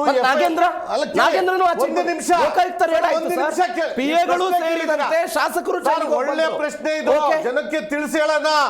ಇವತ್ತು ಚಂದ್ರು ಲಂಬಾಣಿ ಅವರ ಮೇಲೆ ಆರೋಪವನ್ನ ಷಡ್ಯಂತ್ರವನ್ನ ಮಾಡಿದವರು ಯಾರು ಅನ್ನುವಂತ ತನಿಖೆ ಆಗ್ಬೇಕಾಗಿದೆ. ಅದಕ್ಕೆ ಈಗಾಗಲೇ ಏನೇನು ತನಿಖೆ ಆಗ್ಬೇಕು ಅವ್ರು ಬಂಧನಕ್ಕಾಗಿದ್ರು. ಆದ್ರೆ ಇಡೀ ಈ ಹಗರಣ ಇದೆಯಲ್ಲ, ನಾಗೇಂದ್ರ ಅವರ ವಾಲ್ಮೀಕಿ ನಿಗಮದ ಹಣ ಯಾವ್ಯಾವ ಚುನಾವಣೆಗೆ ವರ್ಗಾವಣೆ ಆಯ್ತು, ಒಬ್ಬ ಸರ್ಕಾರದ ಹಣ ಇದು. ಸರ್ಕಾರದ ಮುಖ್ಯಮಂತ್ರಿಗಳು ಹಣಕಾಸಿನ ಮಂತ್ರಿ ಆಗಿದ್ದವರು, ಅವ್ರಿಗೆ ಇರುತ್ತೆ, ಮಾಹಿತಿ ಇರುತ್ತೆ. ಇಷ್ಟೆಲ್ಲ ಇದ್ರೂ ಕೂಡ ಹಣ ವರ್ಗಾವಣೆ ಮಾಡಿ ಅವ್ರನ್ನ ನನ್ನ ಬೇಸಿಕ್ ಪ್ರಶ್ನೆ ಒಂದೇ ಉದಾಹರಣೆ ಅಲ್ಲ, ನಾನೇ ಉದಾಹರಣೆ. ಚಂದ್ರು ಲಂಬಾಣಿ ಅಲ್ಲ ಸರ್, ಅನೇಕ ಜನ ಮೇಲೆ ಇವತ್ತು ಕೂಡ ಕೇಸಿದೆ. ನನ್ನ ಪ್ರಶ್ನೆ ಅರ್ಥ ಮಾಡ್ಕೊಳ್ಳಿ. ಅನೇಕ ಜನರ ಮೇಲೆ ಕೇಸಿದೆ, ಹಾಗೆ ನಾಗೇಂದ್ರ ಮೇಲೂ ಕೂಡ ಕೇಸಿದೆ. ನಾಗೇಂದ್ರ ಅವ್ರ ಮೇಲೆ ಆರೋಪ ಬಂದಿದ್ದಕ್ಕೆ ಮೊದಲ ಹಂತದಲ್ಲೇ ಅವರು ರಾಜೀನಾಮೆ ಕೊಡೋ ಪ್ರಯತ್ನ ಮಾಡಿದ್ರು, ಮತ್ತೊಮ್ಮೆ ಸಂಪುಟಕ್ಕೆ ಸೇರಿಸಿಕೊಂಡಿದ್ದಾರೆ. ಇದೇ ಚಂದ್ರು ಲಂಬಾಣಿಯವರ ವಿರುದ್ಧ ಆರೋಪ ಬಂದಾಗ 5 ಲಕ್ಷ ರೂಪಾಯಿ ತೆಗೆದುಕೊಂಡು ಬಂದಾಗ ನೀವು ಷಡ್ಯಂತ್ರ ಅಂತ ಹೇಳಿದ್ರಿ ಹೊರತು ನಿಮ್ಮ ಪಾರ್ಟಿಯಿಂದ ಚಂದ್ರು ಲಂಬಾಣಿ ವಿರುದ್ಧ ಏನ್ ಕ್ರಮ ತೆಗೆದುಕೊಂಡಿದ್ರಿ? ನನಗೆ ಆ ಪ್ರಶ್ನೆಗೆ ಉತ್ತರ ತೆಗೆದುಕೊಳ್ಳಿ. ಕ್ವಶನ್ ಮುಗೀತು ಅಂತ ನಾನು ಅನ್ಕೊಂಡಿದ್ದೀನಿ. ಪ್ಲೀಸ್. ಚಂದ್ರು ಲಂಬಾಣಿ ಅವ್ರ ಮೇಲೆ ಆರೋಪ ಬಂದ ತಕ್ಷಣ ನಮ್ಮ ರಾಜ್ಯಾಧ್ಯಕ್ಷರು ಮತ್ತೆ ಬಿಜೆಪಿಯ ಕಮಿಟಿ, ಕೋರ್ ಕಮಿಟಿ ಅವರನ್ನ ಕಾರಣ ಕೇಳಿದೆ. ಇದ್ರ ಹಿಂದೆ ಯಾರಿದ್ದಾರೆ? ನಾವು ಏನ್ ಮಾಡ್ಬೇಕು ಪೂರ್ಣ ಹೇಳಕ್ ಬಿಡಿ. ನಿಮ್ ಪೂರ್ಣ ಪ್ರಶ್ನೆಗೆ ನಾನು ಉತ್ತರ ಕೊಡ್ಬೇಕು ತಾನೆ, ಮತ್ತೆ ನಾನು ಮಾತಾಡಕ್ ಬಿಡಿ. ಹೇಳಿ. ಏನು ಅವ್ರ ಮೇಲೆ ಆರೋಪ ಬಂದ ತಕ್ಷಣ ಬಂಧನಕ್ಕೆ ನಾವು ಯಾವುದೇ ಒಂದು ಅವರನ್ನ ತನಿಖೆಗೆ ಒಳಪಡಿಸುವವರೆಗೂ ನಾವೇನು ಮಾತಾಡಿಲ್ಲ. ಬೇಲಾಗಿ ಹೊರಗಡೆ ಬಂದ ತಕ್ಷಣವೇ ಅವರು ಏನಾಗಿದೆ ಅನ್ನೋದನ್ನ ನಮಗೆ ಮಾಹಿತಿ ಗೊತ್ತಾಗಿದೆ. ಅದಕ್ಕೆ ಷಡ್ಯಂತ್ರ ನಡೆದಿದೆ. ಯಾವ್ಯಾವ ಷಡ್ಯಂತ್ರ? ಈಗ ಜನಪ್ರತಿನಿಧಿ ಆದ ಮೇಲೆ ಅನೇಕ ಜನದ ಮೇಲೆ ಈ ತರದ್ದು ಹಾಗೆ ಆಗುತ್ತೆ. ಇವತ್ತು ನಾಗೇಂದ್ರ ಅವರನ್ನ ಹೇಗೆ ಇವರು ಸಮರ್ಥಿಸ್ಕೊತಾ ಇದಾರಲ್ಲ, ಸಮರ್ಥಿಸ್ಕೊತಾ ಇದಾರಲ್ಲ, ಇದು ಒಳ್ಳೆ ಬೆಳವಣಿಗೆ ಅಲ್ಲ. ಇವತ್ತು ದುಡ್ಡು ಖರ್ಚು ಮಾಡ್ಕೊಂಡು 87 ಕೋಟಿ ಹಗರಣವನ್ನ ಆಗಿದ್ರು ಕೂಡ ಮತ್ತೆ ಮಂತ್ರಿ ಮಾಡಿ ಒಂದು ನೀವು ಪ್ರಮೋಷನ್ ಕೊಟ್ಟು ಇನ್ನೊಂದು ಖಾತೆಯನ್ನ ಹ್ಯಾಡ್ ಅಪ್ ಮಾಡ್ತೀರಿ. ಇವತ್ತು 8 ದಿನಗಳ ಕಾಲ ಕಲಾಪವನ್ನ ಹಾಳು ಮಾಡ್ಲಿಕ್ಕೆ ಕಾಂಗ್ರೆಸ್ ಕಾರಣ ಆಗಿದ್ದು. ಬಿಜೆಪಿ ಎಲ್ಲ ನಾವು ಹೋರಾಟ ವಿರೋಧ ಪಕ್ಷವಾಗಿ ಹೋರಾಟ ಮಾಡಿದೀವಿ. ರಾಜಕೀಯ ಪಕ್ಷಗಳಲ್ಲಿ ಎಲ್ಲವೂ ಒಂದು ಗೊಂದಲ. ನಮ್ಮ ಮೇಲೆ ದಾಳಿ ಆದ್ರೆ ನಮ್ಮ ಪಕ್ಷದ ಶಾಸಕರೇನಾದ್ರೂ ದಾಳಿ ಅಲ್ಲ, ಷಡ್ಯಂತ್ರ. ಮತ್ತೊಂದು ಪಕ್ಷದವರು ಮಾತನಾಡಿದ್ರೆ ಅದು ದಾಳಿ.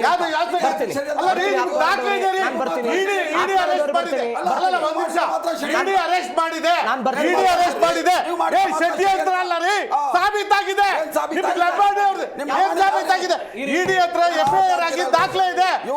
ಯಾವ ಖಾತೆಗೆ ಎಷ್ಟೆಷ್ಟು ಹಣ ಹೋಗಿದೆ ಅನ್ನುವಂತ ದಾಖಲೆ ಇದೆ. ದಾಖಲೆ ಕೊಡಿ. ನಿಮ್ ದಾಖಲೆ ಇಟ್ಟೇ ಮಾತಾಡಿ. ನಾನು ದಾಖಲೆ ಇಟ್ಟೇ ಮಾತಾಡ್ತೀನಿ. ನಾಚಿಕೆ ಆಗುವಂತ ಹಗರಣಗಳವೇ ಕೊಡ್ತೀವಿ. ನಿಮ್ದು ದೊಡ್ಡ ಹೆಗಡ ಇದೆ. ಕೇಳಿ, ನಿಮ್ ದೊಡ್ಡ ಹೆಗಡ ಇದೆ. ನಿಮ್ ತಟ್ಟೆಯಲ್ಲಿ ಮಾನ ಮರ್ಯಾದೆ ನಿಮಗಿಲ್ಲ. ಇವತ್ತು ಕಲಾಪವನ್ನ ಕೇಂದ್ರದಲ್ಲಿ ಹಾಳು ಮಾಡಿ ಇಲ್ಲಿ 8 ದಿನ ಹಾಳು ಮಾಡಿದ್ದು ನೀವು. ನಮ್ಮ ಸ್ನೇಹಿತರು ಮಾತಾಡಬೇಡಿ, ಆಮೇಲೆ ಮಾತಾಡ್ತೀನಿ. ಇವ್ರಿಗೊಂದು ಕಾನೂನು, ಬೇರೆಯವ್ರಿಗೊಂದು ಕಾನೂನು. ಕೇಶವ್ ಕುಮಾರ್ ಅವರೇ, ನಾನು ಎರಡೂ ಪಾರ್ಟಿಯ ಪ್ರಕರಣಗಳನ್ನು ಕೂಡ ಉಲ್ಲೇಖ ಮಾಡಿದೆ. ಕರ್ನಾಟಕ ರಾಜಕಾರಣದಲ್ಲಿ ಒಂದು ಮಹತ್ವದ ಬೆಳವಣಿಗೆ, ರಾಜೀನಾಮೆ ಬಯಸ್ತಿದೆಯಾ ಆಮ್ ಆದ್ಮಿ ಕೂಡ? ಹೌದು, ರಾಜೀನಾಮೆ ಕೊಡಲೇಬೇಕಾಗಿದೆ. ಓಕೆ, ಕಾರಣ ಏನಂತಂದರೆ ನೋಡಿ, ಈ ವಾಲ್ಮೀಕಿ ನಿಗಮದಲ್ಲಿ ಒಂದು ಬ್ರಹ್ಮಾಂಡ ಭ್ರಷ್ಟಾಚಾರ, ಒಂದು ಹಗರಣ ನಡೆದಿದೆ. ಅದು ಸದನದಲ್ಲಿ ಒಪ್ಕೊಂಡಿದ್ದಾರೆ, ಆ ಪಕ್ಷದವರು ಒಪ್ಕೊಂಡಿದ್ದಾರೆ. ಇಂಥ ಒಂದು ಹಗರಣ ನಡೆದಿರಬೇಕಾದ್ರೆ ನೋಡಿ, ಯಾವುದೇ ಒಂದು ಇಲಾಖೆ ಆಗಿರಲಿ, ಸೊ ಒಬ್ಬ ಮಂತ್ರಿ ಇಲ್ಲದೆ ಇದ್ರೂ ಅಧಿಕಾರಿ ವರ್ಗ ಇರ್ತದೆ, ಅದು ಕೆಲಸ ಮಾಡ್ಕೊಂಡು ಹೋಗ್ತಿರ್ತದೆ. ಆದರೆ ಒಂದು ಚುನಾಯಿತ ಪ್ರತಿನಿಧಿಯಾಗಿ ಲಕ್ಷಾಂತರ ಜನರಿಂದ ಆಯ್ಕೆ ಆಗಿರೋ ಒಂದು ವ್ಯಕ್ತಿ ಕೋಟ್ಯಾಂತರ ಜನರ ಆಶೋತ್ತರಗಳನ್ನು ಹೊತ್ತು ಒಬ್ಬ ಸಚಿವನಾಗಿ ಒಂದು ಜವಾಬ್ದಾರಿ ತಗೊಂಡು ಅಧಿಕಾರಿಗಣ ಸರಿಯಾಗಿ ಕೆಲಸ ಮಾಡುತ್ತಾ ಇಲ್ವಾ, ಜನಕ್ಕೆ ಅನುಕೂಲ ಆಗೋಕ್ಕೆ ಕೆಲಸ ಮಾಡುತ್ತಾ ಇಲ್ವಾ ಅಂತೇಳಿ ಉಸ್ತುವಾರಿ ನೋಡ್ಕೊಳ್ಬೇಕಾಗಿರೋಂಥ ಒಂದು ಜವಾಬ್ದಾರಿ ಹೊತ್ತು ಒಂದು ಮಂತ್ರಿಯಲ್ಲಿ ಹೋಗಿ ಆ ಸ್ಥಾನದಲ್ಲಿ ಕೂತ್ಕೋತಾರೆ. ಅಂತ ಒಂದು ಮಂತ್ರಿಯಲ್ಲಿ ಕೂತ್ಕೊಂಡಿದ್ದಾಗ ಅವರ ಒಂದು ಸಂಬಂಧಪಟ್ಟ ಇಲಾಖೆಯಲ್ಲಿ ಒಂದು ಬ್ರಹ್ಮಾಂಡ ಭ್ರಷ್ಟಾಚಾರ ಹಗರಣ ನಡೆದಿದೆ ಅಂತಂದ್ರೆ ಅದನ್ನ ತಡಿಲಿಕ್ಕೆ ಅಸಮರ್ಥರವರು ಅಂತೇಳಿ ಇದರಲ್ಲಿ ತೀರ್ಮಾನ ಆಗಬೇಕು. ಹೌದು, ಆರೋಪ ಆದ್ರೂ ನೋಡಿ, ಇವತ್ತು ನಾವು ಹೇಳ್ತಿರೋದೇನಂತಂದ್ರೆ ನೋಡಿ, ಆರೋಪ ಇವಾಗ ಅಧಿಕಾರಿ ವರ್ಗಗಳೇ ತಪ್ಪಾಗಿರ್ಬೋದು, ಆದರೆ ಇವಾಗ ಇವ್ರದ್ದು ನಾಗೇಂದ್ರ ಅವರು ತಪ್ಪಿಲ್ಲದೆ ಇದ್ರು ಅವರು ಆ ಸ್ಥಾನದಲ್ಲಿದ್ದು ಅದನ್ನು ತಡೀಲಿಕ್ಕಾಗಲಿಲ್ಲ, ಅದೇ ಅವರ ಆರೋಪ, ಅದಕ್ಕೆ ಆರೋಪಿ ಅಂತ. ಹಾಗಾಗಿ ಆ ಒಂದು ಅದನ್ನು ನಡೆಸ್ಕೊಂತ ಸಮರ್ಥತೆ ಅವರಲ್ಲಿ ಇಲ್ಲ, ಅವರು ಅಸಮರ್ಥರು. ಹಾಗಾಗಿ ಅವರನ್ನು ಕೆಳಗಿಳಿಸಿದ್ರು ಮುಂಚೆ. ಒಂದು ಅದಾಗಿದ್ದಾದ್ಮೇಲೆ ಮತ್ತೆ ಇವಾಗ ಸಂಪುಟಕ್ಕೆ ಸೇರಿಸ್ಕೊಂಡಿದ್ದಾರೆ. ಅದು ಸಂಪುಟಕ್ಕೆ ಸೇರಿಸ್ಕೊಂಡ್ರೆ ದೊಡ್ಡ ಅನರ್ಥ ಏನು ಅಂತಂದ್ರೆ ನೋಡಿ, ಯಾವುದಾದ್ರೂ ಒಂದು ವ್ಯಕ್ತಿ ಒಂದು ಭ್ರಷ್ಟಾಚಾರ ಆರೋಪ ಹೊತ್ತಿರುವಂಥ ಒಂದು ವ್ಯಕ್ತಿನ ಮತ್ತೆ ಸಂಪುಟಕ್ಕೆ ಸೇರಿಸ್ಕೊಂಡ್ರೆ ಇದು ಬೇರೆ ಎಲ್ಲ ಸಚಿವರುಗಳಿಗೂ ಒಂದು ಉದಾಹರಣೆ ಆಗುತ್ತೆ. ಏನಂತಂದ್ರೆ ನಾವು ನಮ್ಮ ಇಲಾಖೆಗಳಲ್ಲಿ ಎಷ್ಟೇ ಭ್ರಷ್ಟಾಚಾರ ಆಗಲಿ, ಒಂದು ಹಗರಣಗಳಾಗಲಿ ಆದ್ರೂ ನಾಳೆ ದಿವಸ ನಮ್ಮ ಪಕ್ಷ ನಮ್ಮ ಹಿಂದೆ ನಿಲ್ಲುತ್ತೆ, ನಾವು ಭ್ರಷ್ಟಾಚಾರ ಮಾಡ್ಬೋದು, ಹಗರಣ ಮಾಡ್ಬೋದು ಅಂತ ಹೇಳ್ಬಿಟ್ಟು ಅವ್ರಿಗೆ ಧೈರ್ಯ ಕೊಡ್ತಂಗಾಗುತ್ತೆ. ಇಲ್ಲಿ ಕೇಶವ್ ಕುಮಾರ್ ಅವರು, ನಾನು ಮೊನ್ನೆಯೂ ಕೂಡ ಆಮ್ ಆದ್ಮಿ ಅವ್ರಿಗೆ ಒಂದು ಪ್ರಶ್ನೆ ಕೇಳಿದೆ, ಒಂದ್ಸಲ ನಿಮಗೂ ಕೂಡ ಕೇಳಿದೆ. ಆಮ್ ಆದ್ಮಿಗೆ ನೈತಿಕತೆ ಇದೆಯಾ ರಾಜೀನಾಮೆ ಕೇಳೋದು? ಹೌದು. ಯಾಕೆ ಇದು ರಾಜಕೀಯದಲ್ಲಿ ನೈತಿಕತೆ ಪ್ರಶ್ನೆ ಇದ್ದೇ ಇರುತ್ತೆ. ನಿಮ್ಮ ನಾಯಕರು ಏನ್ ಮಾಡಿದ್ರು? ರಾಜೀನಾಮೆ ಕೊಟ್ಟಿದ್ರಲ್ಲ. ಯಾವಾಗ ಕೊಟ್ಟಿದ್ರು ಅಂತಂದ್ರೆ ನೋಡಿ, ಕೊಟ್ಟು ಬೇರೆಯವರು ಅಲ್ಲಿ ಹೋಗಿ ರಾಜೀನಾಮೆ ಕೊಟ್ರ, ಜೈಲಿಗೆ ಹೋಗಿದ ತಕ್ಷಣ ರಾಜೀನಾಮೆ ಜೈಲಲ್ಲಿ ಇದ್ಕೊಂಡು ನಾನು ರಾಜ್ಯದ ಮುಖ್ಯಮಂತ್ರಿ ಆಗಿ ಮುಂದುವರಿತೀನಿ, ರಾಜೀನಾಮೆ ಯಾವುದೇ ಕಾರಣಕ್ಕಾಗಿ ಕೊಡಲ್ಲ, ಷಡ್ಯಂತ್ರ ನಡೆದಿದೆ ಈ ಪ್ರಕರಣದಲ್ಲಿ. ಹೌದು, ಇದೇ ಹೇಳಿದ್ರು. ಇವಾಗ ಈ ಕೋರ್ಟ್ ಅಲ್ಲೇನೆ ಅವ್ರ ತಪ್ಪಿತಸ್ಥರಲ್ಲ ನಿರ್ಧಾರ ಆಗಿತ್ತಾ ಇಲ್ವಾ? ತನಿಖೆ ಆಗಿದ್ದಾದ್ಮೇಲೆ ನೋಡಿ, ಇದು ಎರಡು ತಾಳೆ ಮಾಡಕ್ಕಾಗಲ್ಲ. ಇದು ಒಂದು ಇತ್ಯರ್ಥ ಆಗಿರೋ ಒಂದು ಪ್ರಕರಣ ನೀವು ಉದಾಹರಣೆಯಾಗಿ ತಗೊಳ್ತಾ ಇದ್ದೀರಾ. ಈ ಪ್ರಕರಣದಲ್ಲಿ ಅವರು ತಪ್ಪಿತಸ್ಥ ಅಲ್ಲ ಅಂತ ಹೇಳ್ಬಿಟ್ಟು ನಿರ್ಧಾರ ಆಗಿದೆ ಇದು. ಯಾಕಂದ್ರೆ ಇದು ಷಡ್ಯಂತ್ರ ಮಾಡಿ ಅವರಲ್ಲಿ ಅವ್ರ ಮೇಲೆ ಆರೋಪ ಹೊರಿಸಿದ್ದು ಅಂತ ಪ್ರೂವ್ ಆಗಿದೆ ಇದು. ಆಯ್ತಾ? ನೀವು ಅದನ್ನ ಇದಕ್ಕೆ ತಾಳೆ ಮಾಡೋ ಹಾಗೆ ಇಲ್ಲ. ತಾಳೆ ಅಂತಲ್ಲ ಸರ್. ಹೌದು, ನಾನು ಹೇಳ್ತಿದ್ದೀನಲ್ಲ. ಹೌದು, ಕರೆಕ್ಟ್. ನನ್ನ ಬೇಸಿಕ್ ಪ್ರಶ್ನೆ ಇರೋದು, ಪ್ರಕರಣ ಶುರುವಾದಾಗ ನೀವು ನಡೆದುಕೊಂಡಿದ್ದಂತಹ ರೀತಿ ಮತ್ತೊಂದು ಪಾರ್ಟಿಗೆ ಅದೊಂದು ನೀವು ಮಾಡೆಲ್ ಆಗಿರ್ಬೇಕು ಅಂತ ನಾನು ಹೇಳ್ತಾ ಇರೋದು. ಸ್ವತಃ ಆಮ್ ಆದ್ಮಿಯ ನಾಯಕ ಅರವಿಂದ್ ಕೇಜ್ರಿವಾಲ್ ಅವರೇ ರಾಜೀನಾಮೆ ಕೊಟ್ಟಿದ್ರೆ ನೀವು ಕಾಂಗ್ರೆಸ್ ನೋಡಿ, ಆ ಕೇಸಲ್ಲಿ ಇವರೇ ನಿಜವಾಗ್ಲೂ ಇದ್ರಲ್ಲಿ ನಡೆದಿರೋದು ಅಂತ ಹೇಳಿ ಪ್ರೂವ್ ಆಗಿಲ್ಲ.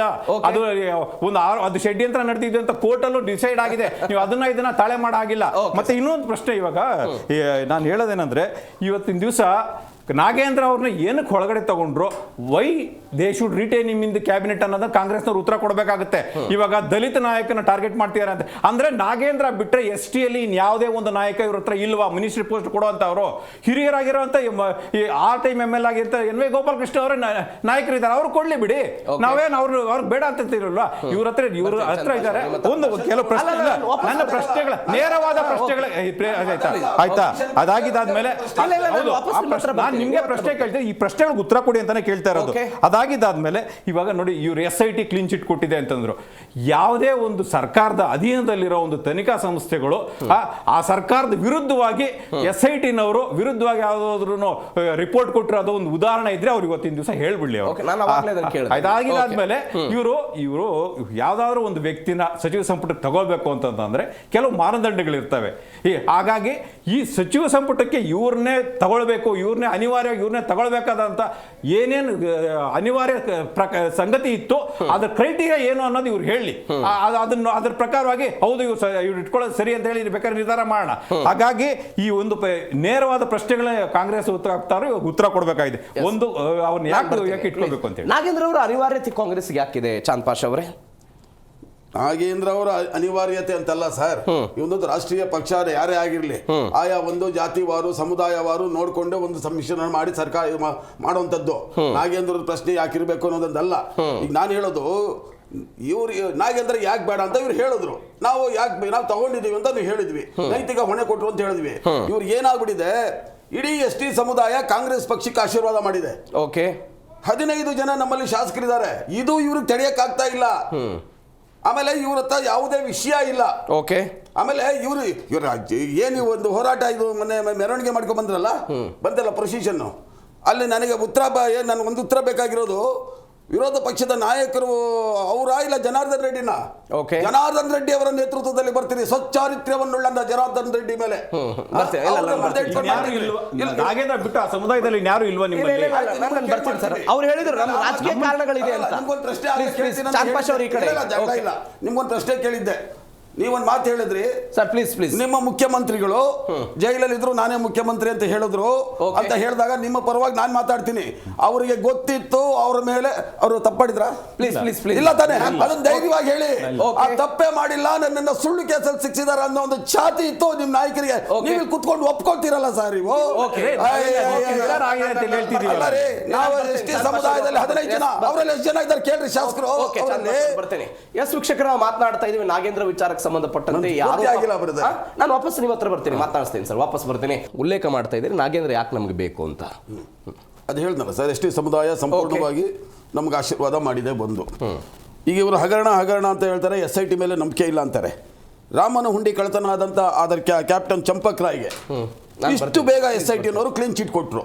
ನಾವು ಪ್ರಶ್ನೆ ಮಾಡೋದು ಇಲ್ಲ. ಓಕೆ, ಯಾಕಂದ್ರೆ ಇವ್ರಿಗೆ SIT ಮೇಲೆ ನಂಬಿಕೆ ಇಲ್ಲ.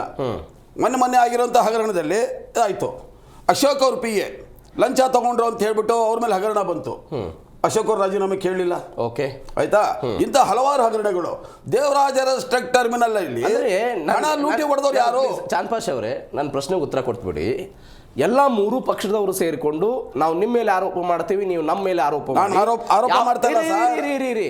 ಏನೇ ಹಗರಣಗಳು ನಡೆದ್ರು ಅವ್ರು ಕ್ಲೀನ್ ಚಿಟ್ ಕೊಡ್ತಾರೆ, ಇವ್ರು ಕ್ಲೀನ್ ಚಿಟ್ ಕೊಡ್ತಾರೆ, ನಮ್ಮನ್ನು ನೋಡ್ಕೊಂಡು ನೀವು ಸುಮ್ಮನೆ ಕೊಟ್ಕೊಳ್ಳಿ ಅಂತ ಜನರಿಗೆ ಒಂದು ಸಂದೇಶ. ಹಾಗಲ್ಲ, ಜನಕ್ಕೆ ಗೊತ್ತಾಗ್ಬೇಕಲ್ಲ ಯಾವ್ಯಾವ ಆಯಾ ಟೈಮಲ್ಲಿ ಇವ್ರು ಮಾಡಿದ್ರೆ ಮಾತ್ರ ಯಾರು ಕ್ವಶನ್ ಮಾಡಬಾರ್ದು. ನಾವು ಮಾಡೋದಿಲ್ಲ. ಓಕೆ, ನಾವು ಮಾಡೋದಿಲ್ಲ. 2019ರಲ್ಲಿ ಕುಮಾರಸ್ವಾಮಿ ಅವರು ಮುಖ್ಯಮಂತ್ರಿಗಳಾಗಿದ್ದಾಗ ಜನಾರ್ದನ್ ರೆಡ್ಡಿ ಮೇಲೆ 100 ಕೋಟಿ ರೂಪಾಯಿ ಹಗರಣ ಬಂತು. ಅವತ್ತು ನೀವು ರಾಜೀನಾಮೆ ಕೇಳಿ ತಗೊಂಡ್ಬಿಟ್ಟಿದ್ರೆ ನಿಮ್ಮನ್ನ ನಾವು ಮೆಚ್ಕೊಂಡ್ಬಿಟ್ಟು ಯಡಿಯೂರಪ್ಪನವರ ಮೇಲೆ ಆಡದಂತ ದಾರಿಯಲ್ಲಿ ನಾವು ನಡೀತಾ ಇದ್ವಿ. ಸರಿ, ಚಾಂದ್ ಪಾಷಾ ಅವರು ಯಡಿಯೂರಪ್ಪನವರ ಮೇಲೆ ಅಕ್ರಮದ ಆರೋಪವಂತೂ ರಾಜೀನಾಮೆ ಕೊಟ್ಟರು. ಆಯ್ತು. ರಮೇಶ್ ಜಾರಕಿಹೊಳಿ ಅವರು ಬಿಜೆಪಿಯಲ್ಲಿ ಜಲಸಂಪನ್ಮೂಲ ಸಚಿವರಿದ್ದಾಗ ಅವ್ರ ಮೇಲೆ ಒಂದು ಪ್ರಕರಣ ಬಂತು, ರಾಜೀನಾಮೆ ಕೊಟ್ಟರು. ಓಕೆ, ಅದಾದ ನಂತರ KS ಈಶ್ವರಪ್ಪನವರ ವಿರುದ್ಧ ಪ್ರಕರಣ ಬಂತು, ರಾಜೀನಾಮೆ ಕೊಟ್ಟರು. ಹೌದು, ಕೊಳ್ಳೇಬೇಕು. KS ಈಶ್ವರಪ್ಪನವರ ಮನೆಯಲ್ಲಿ ನೋಟ್ ಎಣಿಸುವಂತ ಯಂತ್ರ ಸಿಕ್ತಲ್ಲ ಸರ್. ಓಕೆ, ನಾನು ಅದನ್ನೇ ಆಮೇಲೆ ಅವ್ರದ ಕಾಂಟ್ಯಾಕ್ಟ್ ಬರೆದು ಸತ್ತಿದ್ದು. ಓಕೆ, ನಾನು ಅದನ್ನ ಹೇಳ್ತಾ ಇದ್ದೀನಿ. ಅವರವರ ಸರದಿ ಬಂದಾಗ ಅವ್ರು ರಾಜೀನಾಮೆ ಕೊಟ್ಟಿದ್ದಾರೆ. ಈಗ ನಾಗೇಂದ್ರ ಸರದಿ ಇದೆ, ರಾಜೀನಾಮೆ ಕೊಡ್ತಾರೆ. ಸರಿ, ಹಾಗಾದ್ರೆ ಹಗರಣ ಇರೋರೆಲ್ಲ ರಾಜೀನಾಮೆ ಕೊಡೋದಾದ್ರೆ ನಾವು ನಾಗೇಂದ್ರ ರಾಜೀನಾಮೆ ಕೊಡಿಸ್ತೀವಿ. ಕುಮಾರಸ್ವಾಮಿ ಅವರು ರಾಜೀನಾಮೆ ತಗೊಳ್ಳಿ. ಓಕೆ, ಯಾರ್ಯಾರ ಹಗರಣಗಳಿದೆಯಲ್ಲ ಎಲ್ಲರೂ ತಗೊಳ್ಳಿ, ನಾವು ಕೊಡಿಸ್ತೀವಿ. ಅವ್ರು ಮಾತ್ರ ಕೇಂದ್ರದಲ್ಲಿ ಮಂತ್ರಿಗಳಾಗಿ ಆರಾಮಾಗಿರ್ಬೋದು, ಅವರು ಸ್ವಚ್ಛರಿತ್ರರು. ಓಕೆ, ನಾವು ಮಾತ್ರ ನಾವು ನ್ಯಾಯಾಲಯದ ಆದೇಶಕ್ಕೆ ತಲೆಬಾಗೋರು. ವಾಪಸ್ ಬರ್ತೇನೆ. ದಲಿತ ವಿರೋಧಿನ ಬಿಜೆಪಿ? ಸರ್, ಬಾಬಾ ಸಾಹೇಬ್ ಅಂಬೇಡ್ಕರ್ ಅವರು ಒಂದು ಮಾತು ಹೇಳಿದ್ರು, ನಾನು ಈ ಸಮುದಾಯದ ವಿಮೋಚನಾ ರಥವನ್ನ ಇಲ್ಲಿವರೆಗೂ ಸಾಧ್ಯ ಆದಷ್ಟು ಇಲ್ಲಿವರೆಗೂ ತಂದು ನಿಲ್ಲಿಸಿದ್ದೀನಿ. ಅದನ್ನ ದಯವಿಟ್ಟು ಸಾಧ್ಯ ಆದ್ರೆ ನಿಮ್ಮಿಂದ ಅದನ್ನ ಮುಂದೆ ತಳ್ಳಿ, ಯಾವುದೇ ಕಾರಣಕ್ಕೂ ಅದನ್ನ ಹಿಂದೆ ತಳ್ಳಬೇಡಿ ಅನ್ನುವಂಥ ಮಾತನ್ನ ಅವತ್ತೇ ಬಾಬಾ ಸಾಹೇಬ್ ಅಂಬೇಡ್ಕರ್ ಹೇಳಿದರು. ಈ ನಾಗೇಂದ್ರ ಅವರ ಇವತ್ತಿನ ಹಗರಣ ಇದೆಯಲ್ಲ, ಇದು ನೆನೆಸ್ಕೋಬೇಕು ನಾಗೇಂದ್ರ ಅವರು. ಆ ಸಮುದಾಯದಲ್ಲಿ ಇವತ್ತು ರಸ್ತೆಗಳಿಲ್ಲ, ಮನೆಗಳಿಲ್ಲ, ಬಟ್ಟೆ ಇಲ್ಲ, ತಿನ್ನಕ್ಕೆ ಊಟ ಇಲ್ಲ, ಶಾಲೆಗಳಿಗೆ ಹೋಗೋಕ್ಕೂ ಮಕ್ಕಳಿಗೆ ಆಗದೆ ಇರುವಂಥ ಒಳ್ಳೆ ಊಟನೂ ಸಿಗದೇ ಇರುವಂಥ ಅಲೆಮಾರಿ ಜೀವನ ಅವ್ರದ್ದು. ಅಂಥ ಪರಿಸ್ಥಿತಿಲಿರುವಂಥ ಸಮುದಾಯದ ಕಲ್ಯಾಣಕ್ಕೆ ಇಟ್ಟಿದ್ದಂಥ ಹಣವನ್ನು ದುರ್ಬಳಕೆ ಆಗಿದೆ. ಇವತ್ತು ಆ ದುರ್ಬಳಕೆ ಆಗಿರೋ ಹಣದಿಂದ ಸಾಬೀತಾಗಿ ಜೈಲ್ಗೆ ಹೋಗಿದ್ದಾರೆ. ಇಷ್ಟೆಲ್ಲ ಆದ್ರೂ ಕೂಡ ನಾನು ಇವತ್ತು ದಲಿತರ ಕಾರ್ಡ್ ಇಟ್ಕೊಂಡು ಬರ್ತಾ ಇದ್ದಾರಲ್ಲ ನಾಗೇಂದ್ರ ಅವರು, ಇವರೆಷ್ಟು ದಲಿತರ ಕಾರ್ಡನ್ನು ಅಪ್ಲೈ ಮಾಡೋಕ್ಕೆ ಯೋಗ್ಯರು ಅನ್ನೋದನ್ನ ಒಂದ್ಸಲ ನೆನೆಸ್ಕೋಬೇಕು. ಒಂದು ಇದ್ರ ಜೊತೆಗೆ ಕಾಂಗ್ರೆಸ್ ವಕ್ತಾರರು ಬಹಳ ವಿಚಾರಗಳನ್ನು ಜನಾರ್ದನ್ ರೆಡ್ಡಿದೊಂದು ಕೇಳಿದ್ರು, ಅದಕ್ಕೆ ಆನ್ಸರ್ ಮಾಡ್ತೀನಿ ನಾನು. ಇದೇ ಬ್ಲೂ ಫಿಲಮ್ ನೋಡಿದಂಥವ್ರು ಒಂದ್ ನಿಮಿಷ ರೀ, ಬ್ಲೂ ಫಿಲ್ಮ್ ನೋಡಿದಂಥವ್ರು ಇವರು ರಾಜಕೀಯ ಜೀವನದಲ್ಲಿ ಇರಕ್ಕೆ ಯೋಗ್ಯತೆ ಇಲ್ಲ ರೀ ಅಂತ ಸಿದ್ದರಾಮಯ್ಯನವರು ಉಲ್ಲೇಖ ಮಾಡಿದ್ದೇನು, ಕಿರ್ಚಾಡಿದ್ದೇನು. ರತ್ನ ಗಂಬಳಿ ಹಾಕಿ ಇವತ್ತು ಮಂತ್ರಿ ಮಾಡಿದ್ರಲ್ಲ, ಅಜಿತ್ ಪವಾರ್ ಅವ್ರನ್ನೇ ಜೊತೆಗೆ ಇಟ್ಕೊಂಡಿದ್ರಲ್ಲ. ನೀವ್ ಹೇಳಿದ್ರೆ ಅಲ್ಲ, ಒಂದ್ ನಿಮಿಷ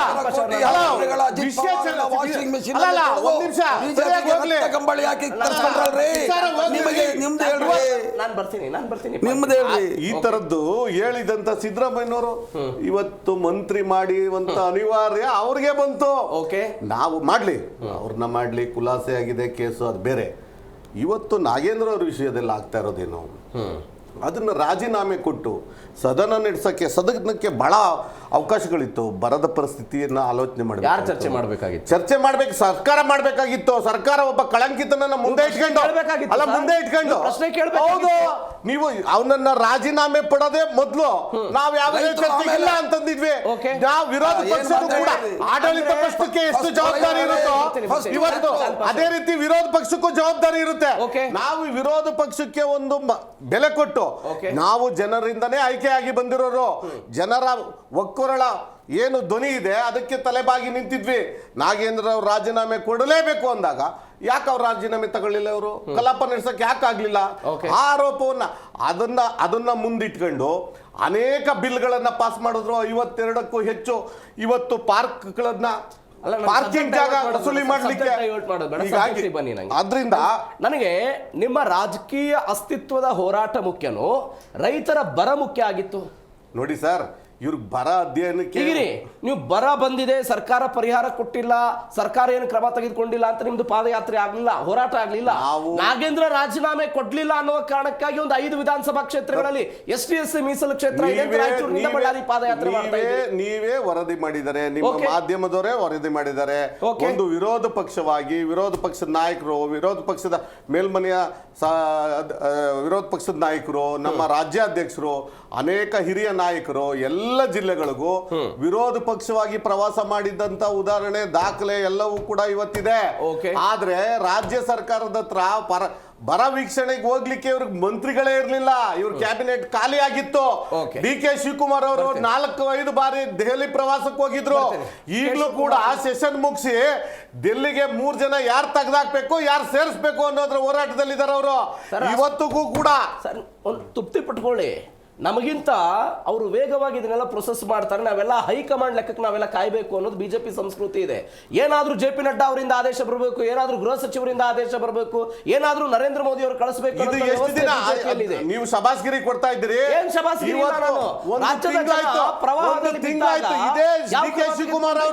DK ಶಿವಕುಮಾರ್ ಕ್ಯಾಬಿನೆಟ್ ಎಕ್ಸ್ಟೆನ್ಷನ್ ಆಗಕ್ಕೆ 1 ತಿಂಗಳು ಸಮಯ ತಗೊಂಡ್ರು.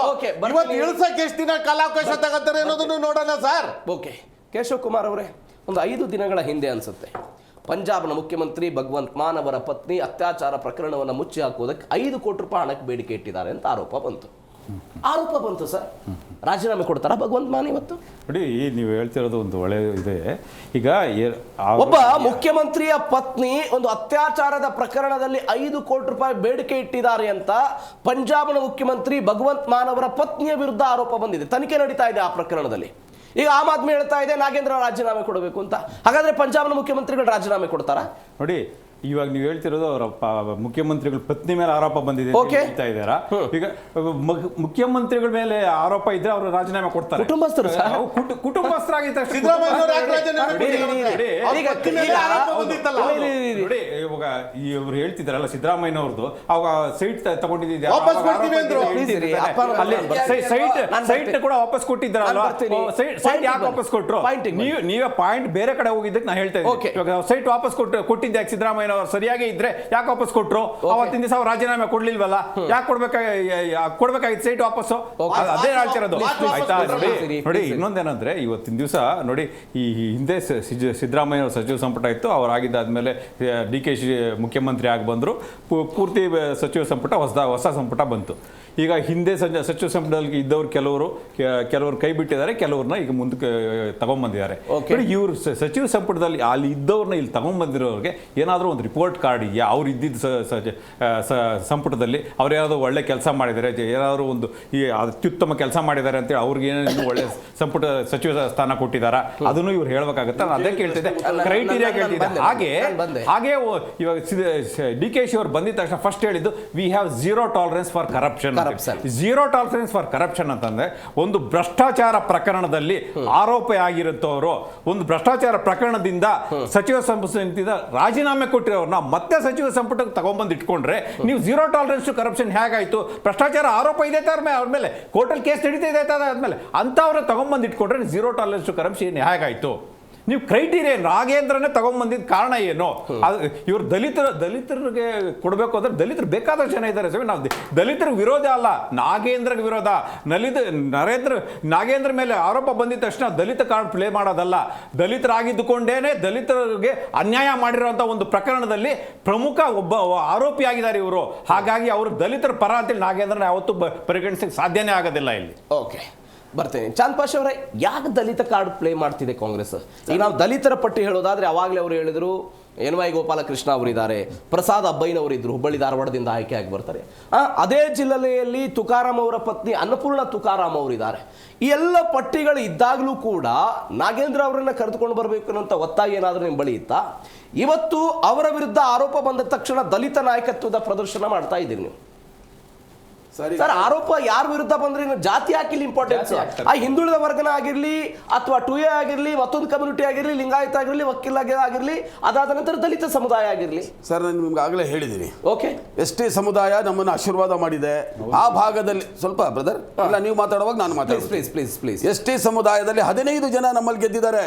ಇವರೆಲ್ಲ ಯಾರು ಗೆದ್ದಿರೋದು ಕೇಳಿ. ಅದು ಇವ್ರಿಗೆ ತಿಳಿಯಕ್ಕಾಗ್ತಿಲ್ಲ. ಹೋರಾಟ ನಾವು ಮಾಡಿದ್ವಿ, ಬೆಂಗಳೂರಿಂದ ಬಳ್ಳಾರಿ ಮಾಡಿದ್ ನಿಜ. ಯಾವಾಗ ಮಾಡಿದ್ವಿ? ಜನಾರ್ದನ್ ರೆಡ್ಡಿ ಪಂಥಾಹ್ವಾನ ಮಾಡಿದಾಗ ಸಿದ್ದರಾಮಯ್ಯನವರು ಬನ್ನಿ ಬಳ್ಳಾರಿ ನೋಡ್ತೀವ್ರೆ, ನೋಡ್ಕೊಂಡು ನಡಿ ಬರ್ತೀವಿ ಅಂತ ತೊಡೆ ಹೋದ್ವಿ. ಇವ್ರು ಯಾರು ಕರೆದವ್ರೆ?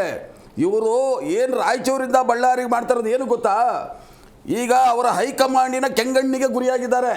ವಿರೋಧ ಪಕ್ಷ ಅನ್ನೋದೇ ಸತ್ತೋಗ್ಬಿಟ್ಟಿದೆ, ಆಯ್ತಾ?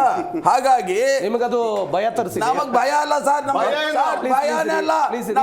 ನಿಮಿಷ ಹೇಳಿ ಸರ್. ಓಕೆ, ಏನಾಗ್ಬಿಟ್ಟಿದೆ ಈಗ ಅವರ ಅಧ್ಯಕ್ಷರ ಮೇಲೆ, ವಿರೋಧ ಪಕ್ಷದ ನಾಯಕರ ಮೇಲೆ, ಅವರ ಅಧಿಕಾರಕ್ಕೆ ತೂಗಾಡ್ತಾ ಇದೆ.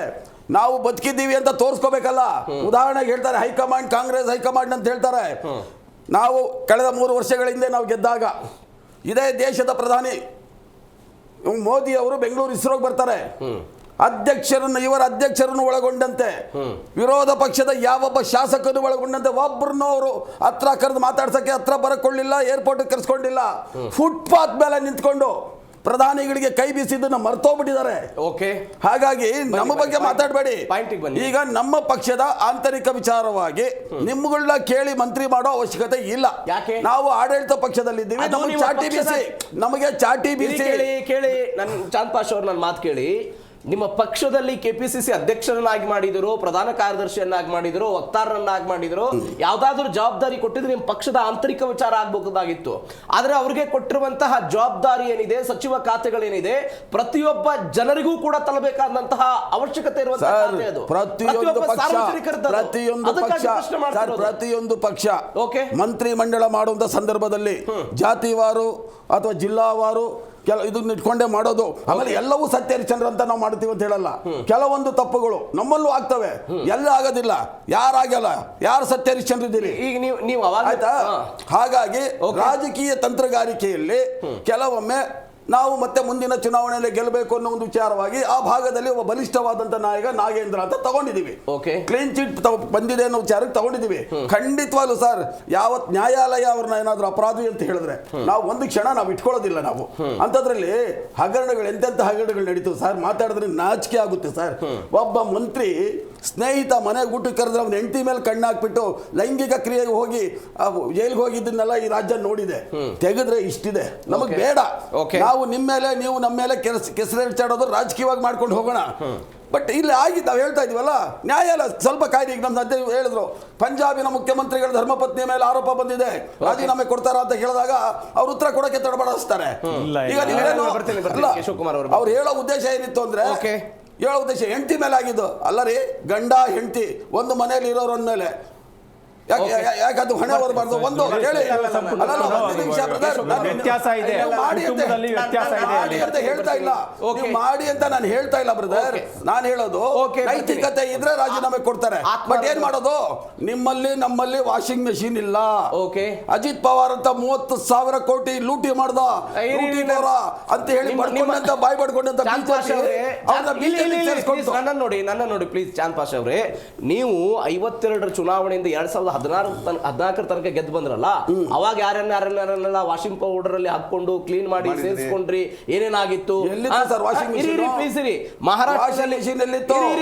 ಮಹಾರಾಷ್ಟ್ರದಲ್ಲಿ ಯಾವ ಸಿದ್ಧಾಂತದ ವಿರುದ್ಧ ನಿಮ್ಮ ವಿರುದ್ಧ ರಾಜಕಾರಣ ಮಾಡ್ತಿದ್ರು ಅವರ ಜೊತೆಗೆ ಸೇರಿಕೊಂಡು ಅಧಿಕಾರ ಹೇಳಿ, ಯಾರು ಅಂತ ಹೇಳಿ, ಯಾರು ನೀವು ಹೇಳಿ, ಶಿವಸೇನೆ ಜೊತೆಗೆ ಅಧಿಕಾರ ಮಾಡಿದವರು ನೀವು. ಸುರೇಂದ್ರ ಅಧಿಕಾರಿನ ಚೀಫ್ ಮಿನಿಸ್ಟರ್ ಮಾಡಿದಿರಲ್ಲ,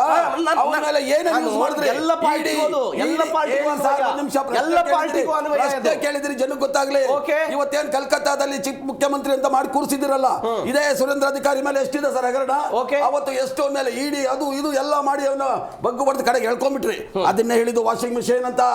ಆಗ ನೋಡಿದ್ರೆ ನಿಮ್ಮ ಯೋಗಿ ಸರ್ಕಾರದಲ್ಲಿ ಒಂದು ಸಣ್ಣ ಇದೆ ಹೇಳ್ತೀನಿ ಕೇಳಿ, 7 ಜನ ಬಿಹಾರದಲ್ಲಿ ಅಟ್ ಪ್ರೆಸೆಂಟ್ ಇರೋರಲ್ಲಿ 7 ಜನ ಮಂತ್ರಿಗಳ ಮೇಲೆ ಕೊಲೆ, ಸುಲಿಗೆ, ದರೋಡೆ, ಆಮೇಲೆ ಏನಂತಾರೆ ರೇಪು ಇರೋಂಥವು ಎಲ್ಲವೇ. ನನಗೆ ಇದನ್ನ ಮಾತಾಡಕ್ ನೈತಿಕತೆ ಕಾಂಗ್ರೆಸ್ ಇದೆ ಅಂತ ನಮ್ಮನ್ನ ಕೇಳೋ ನೈತಿಕತೆ ಅವ್ರಿಗಿದೆಯಾ?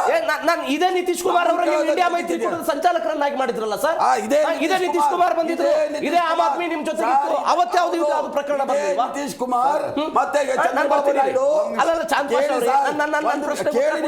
ನೀವು ರಾಷ್ಟ್ರೀಯ ಚುನಾವಣೆ ಅಂತ ಬಂದಾಗ ಇದೇ ಆಮ್ ಆದ್ಮಿ ಜೊತೆಗೆ ಮೈತ್ರಿ ಮಾಡ್ಕೊಳ್ತೀರಿ, ಇದೇ ನಿತೀಶ್ ಕುಮಾರ್ ಜೊತೆಗೆ ಮೈತ್ರಿ ಮಾಡ್ಕೊಳ್ತೀರಿ. ಅದಕ್ಕೆ ಬರ್ತಾ ಇದ್ದೀನಿ, ಅವಾಗ ಯಾವ ಆರೋಪಗಳು ಇರಲ್ಲ. ಒಂದು ನಿಮಿಷ, ಓಕೆ, ಏನ್ ಇವರೇನ್ ಸತ್ಯಹರಿಶ್ಚಂದ್ರಲ್ಲ ನಮ್ಮ ಜೊತೆ ಬಂದ್ಬಿಟ್ಟು ಅಲ್ಲಿ ಹೋದಷ್ಟೇನೆ ಬರ್ತೀನಿ. ಆತ್ಮಾನಂದ್ ಅವರೇ, ಪಾದಯಾತ್ರೆಯ ದೃಷ್ಟಿ ಸಕ್ಸಸ್ ಆಗುತ್ತಾ ನಿಮ್ಮ ಪಾದಯಾತ್ರೆ? ಖಂಡಿತವಾಗ್ಲೂ ಸಕ್ಸಸ್ ಆಗುತ್ತೆ. ತೊಡೆ ತಟ್ಟಿ ಪಾದಯಾತ್ರೆಗೆ ಹೋಗಿದ್ರಲ್ಲ, ತೊಡೆ ತಟ್ಟಿ ಅವರು ಇವತ್ತು ಗೆದ್ರು ಸರ್. ಅವರು ಗೆದ್ರು. ಇವತ್ತು ದಲಿತರ ಕಾರ್ಡ್ ಇಟ್ಕೊಂಡು ಮಂತ್ರಿ ಕೊಡಲ್ಲ, ನಾನು ಮಂತ್ರಿಯರಿಗೆ ರಾಜೀನಾಮೆ ಕೊಡಲ್ಲ, ಬಿಜೆಪಿಯವರು ದಲಿತ ವಿರೋಧಿಗಳು ಅಂತ ಇದ್ದಾರಲ್ಲ, ಅದಕ್ಕೆ ಪಾಠನ, ಅದಕ್ಕೆ ತಕ್ಕನಾದ ಉತ್ತರನ ಪಾದಯಾತ್ರೆ ಕೊಡುತ್ತೆ. ಏನು ದಲಿತ ಕಾರ್ಡ್ ಇಟ್ಕೊಂಡು ಇವತ್ತು ನಾಗೇಂದ್ರ ಅವರು ನಾನು ರಾಜೀನಾಮೆ ಕೊಡಲ್ಲ ಅಂತ ಇದ್ದಾರಲ್ಲ, 52,000 ಕೋಟಿ ಹಣನ ಗ್ಯಾರಂಟಿಗಳಿಗೆ ಬಳಸ್ಕೊಂಡ್ರಲ್ಲ, ನಾಗೇಂದ್ರ ಅವ್ರ ಕಣ್ಣು ಕಾಣಿಸ್ಲಿಲ್ವಾ? 2023-24ರಲ್ಲಿ 12,500 ಕೋಟಿ, 24-25ರಲ್ಲಿ 16,500 ಕೋಟಿ, 25-26ರಲ್ಲಿ 16,000 ಕೋಟಿ. ಇಷ್ಟು ಹಣವನ್ನು ದಲಿತರ ದುಡ್ಡನ್ನು, ದಲಿತರ ಕಲ್ಯಾಣಕ್ಕಿಟ್ಟಂಥ ದುಡ್ಡು ಗ್ಯಾರಂಟಿಗಳಿಗೆ ನೇರವಾಗಿ ಬಳಸ್ಕೊಂಡ್ರು. ಮಾದೇವಪ್ಪನವರು ಅಲ್ಲ, ಒಂದು ನಿಮಿಷ, ನೀವು ಹಣ ಬಳಸಿರಿ ಸರ್, ಒಂದು ನಿಮಿಷ. ಈ ನಾವು ಪ್ರಶ್ನೆಗೆ ದಯವಿಟ್ಟು ನೋಡಿ ಅವಕಾಶ ಮಾಡಿಕೊಡಿ. ಇದೇ ಮಾದೇವಪ್ಪನವರು ಸದನದಲ್ಲೇ ಹೇಳಿದ್ರು, 25,000 ಕೋಟಿಯನ್ನ ಗ್ಯಾರಂಟಿಗಳಿಗೆ ನಾವು ಕೊಟ್ಟಿದ್ದೀವಿ, ಸಮಾಜ ಕಲ್ಯಾಣ ಇಲಾಖೆ ಎಲ್ಲ ನಿಗಮದ ದುಡ್ಡನ್ನ ಅಂತಂದ್ರು. ನಿಗಮದಷ್ಟೇ ಅಲ್ಲದೆ ಮತ್ತೆ ವಾಲ್ಮೀಕಿ ನಿಗಮದಲ್ಲಿ ಹಗರಣ, ಅಂಬೇಡ್ಕರ್ ಅಭಿವೃದ್ಧಿ ನಿಗಮದಲ್ಲಿ ಹಗರಣ, ದೇವರಾಜ ಅರಸು ನಿಗಮದಲ್ಲಿ ಹಗರಣ, ದೇವರಾಜ ಅರಸು ನಿಗಮ ಇವರು ತಪ್ಪು ತಿಳ್ಕೊಂಡಿದ್ದಾರೆ. ಇವ್ರಿಗೆ ಮಾಹಿತಿ ಕೊಡ್ತಾ ಇದೆ. ಅಲ್ಲ, ಟ್ರಕ್ ಟರ್ಮಿನಲ್ ಬೇರೆ ರೀ, ದೇವರಾಜ ಅರಸು ನಿಗಮ ಬೇರೆ ರೀ. ಒಂದ್ ನಿಮಿಷ ನೋಡಿ, ತಿಳುವಳಿಕೆ ಇಲ್ದೇನೆ ಸುಮ್ಮನೆ ಮಾತಾಡ್ಬಾರ್ದು. ಹೌದು, ದೇವರಾಜ ಅರಸು ನಿಗಮ ಬೇರೆ, ದೇವರಾಜ್ ಟ್ರಕ್ ಟರ್ಮಿನಲ್ ಬೇರೆ.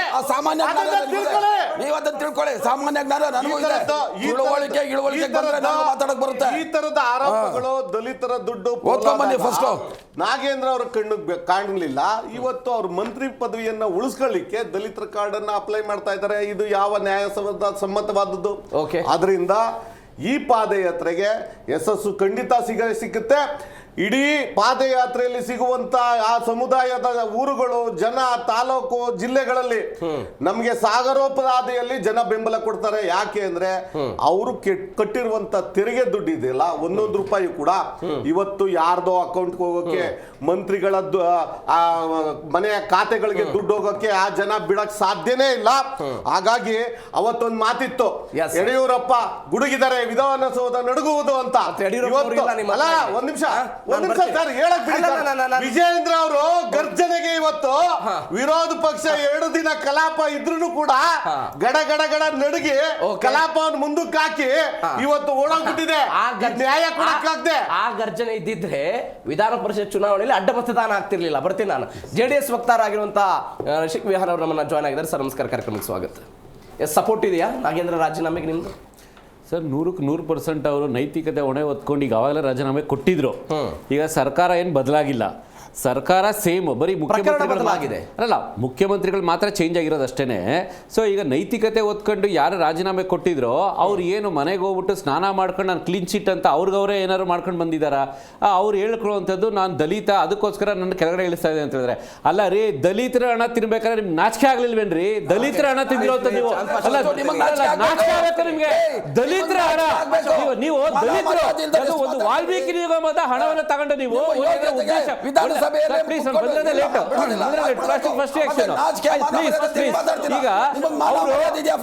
ಏನಾದ್ರು ಅಭಿವೃದ್ಧಿ ತಗೊಂಡಿರ್ತಾರ? ಅಲ್ಲ, ಅಭಿವೃದ್ಧಿ ಮಾಡ್ಬಿಟ್ಟು ಏನಾದ್ರು ಕಾಮಗಾರಿ ಭ್ರಷ್ಟಾಚಾರ ಮಾಡಿರ್ತಾರ? ಸರ್ ಪ್ಲೀಸ್, ಆಯ್ತು ಪ್ಲೀಸ್, ಬಂದ್ರೆ late, please sir, first reaction. ಈಗ ನೋಡಿ, ಯಾವ್ದಾರ ಒಂದು ಅಭಿವೃದ್ಧಿ ಕಾರ್ಯಕ್ರಮ ಮಾಡ್ಬಿಟ್ಟು ಅವ್ರ ಆಯ್ತು ಕೇಳಿಸ್ಕೊಳ್ರಿ, ಆಯ್ತು ಕೇಳಿಸ್ಕೋಬೇಕು, ಸಮಾಧಾನ ಇರಬೇಕು. ಈಗ ನೋಡಿ, ಯಾವ್ದಾದ್ರು ಅಭಿವೃದ್ಧಿ ಕಾರ್ಯ ಮಾಡ್ಬಿಟ್ಟು ನೀವು ಭ್ರಷ್ಟಾಚಾರ ಮಾಡಿದಾಗ ನಿಮ್ಗೆ ಏನಾಗುತ್ತೆ, ಅದು ನಿಮ್ಗೆ ಯಾರು ಎಕ್ಸೆಪ್ಟ್ ಮಾಡ್ಕೊಳ್ಳಲ್ಲ. ಬಟ್ ಆದ್ರೆ ಮಾಫಿ ಅನ್ಬೋದು. ಯಾಕೆ ಹೇಳಿ, ಅಟ್ಲೀಸ್ಟ್ ಏನೋ ಒಂದು ಅಭಿವೃದ್ಧಿ ಕಾರ್ಯಕ್ರಮ ಮಾಡಿದಾರಪ್ಪ, ಅದ್ರಲ್ಲಿ ಭ್ರಷ್ಟಾಚಾರ ಮಾಡಿದಾರೆ ಅಂತ ಹೇಳ್ಬೋದು. ಆದ್ರೆ ಈ ವಾಲ್ಮೀಕಿ ಹಗರಣದಲ್ಲಿ ದಲಿತರ ಹಣ ತಗೊಂಡೋಗ್ಬಿಟ್ಟು ಇವ್ರು ಏನ್ ಮಾಡಿದ್ದಾರೆ, ಎಲೆಕ್ಷನ್ ಖರ್ಚಿಗೆ ತಗೊಂಡಿರೋಂಥದ್ದು. ಪಬ್, ಬಾರು, ರೆಸ್ಟೋರೆಂಟ್ಗಳಿಗೆ ಹೋಗಿದ್ದಾವೆ, ಫ್ಯಾನ್ಸಿ ಕಾರ್ಗಳು ತಗೊಂಡಿದ್ದಾರೆ ಇದರಲ್ಲಿ. ಅಲ್ಲ ರೇ, ನಿಮ್ಗೆ ಫ್ಯಾನ್ಸಿ ಕಾರ್ಗಳು ತಗೋಬೇಕಾದ್ರೆ ದಲಿತರು ಕಾಣಿಸ್ಲಿಲ್ವಾ ನಿಮ್ಗೆ? ಆ ದಲಿತರ ಹಣವನ್ನು ತಗೊಂಡು ತಾವುಗಳು ಪಾಯಿಂಟ್ ಹೇಳ್ತೀನಿ.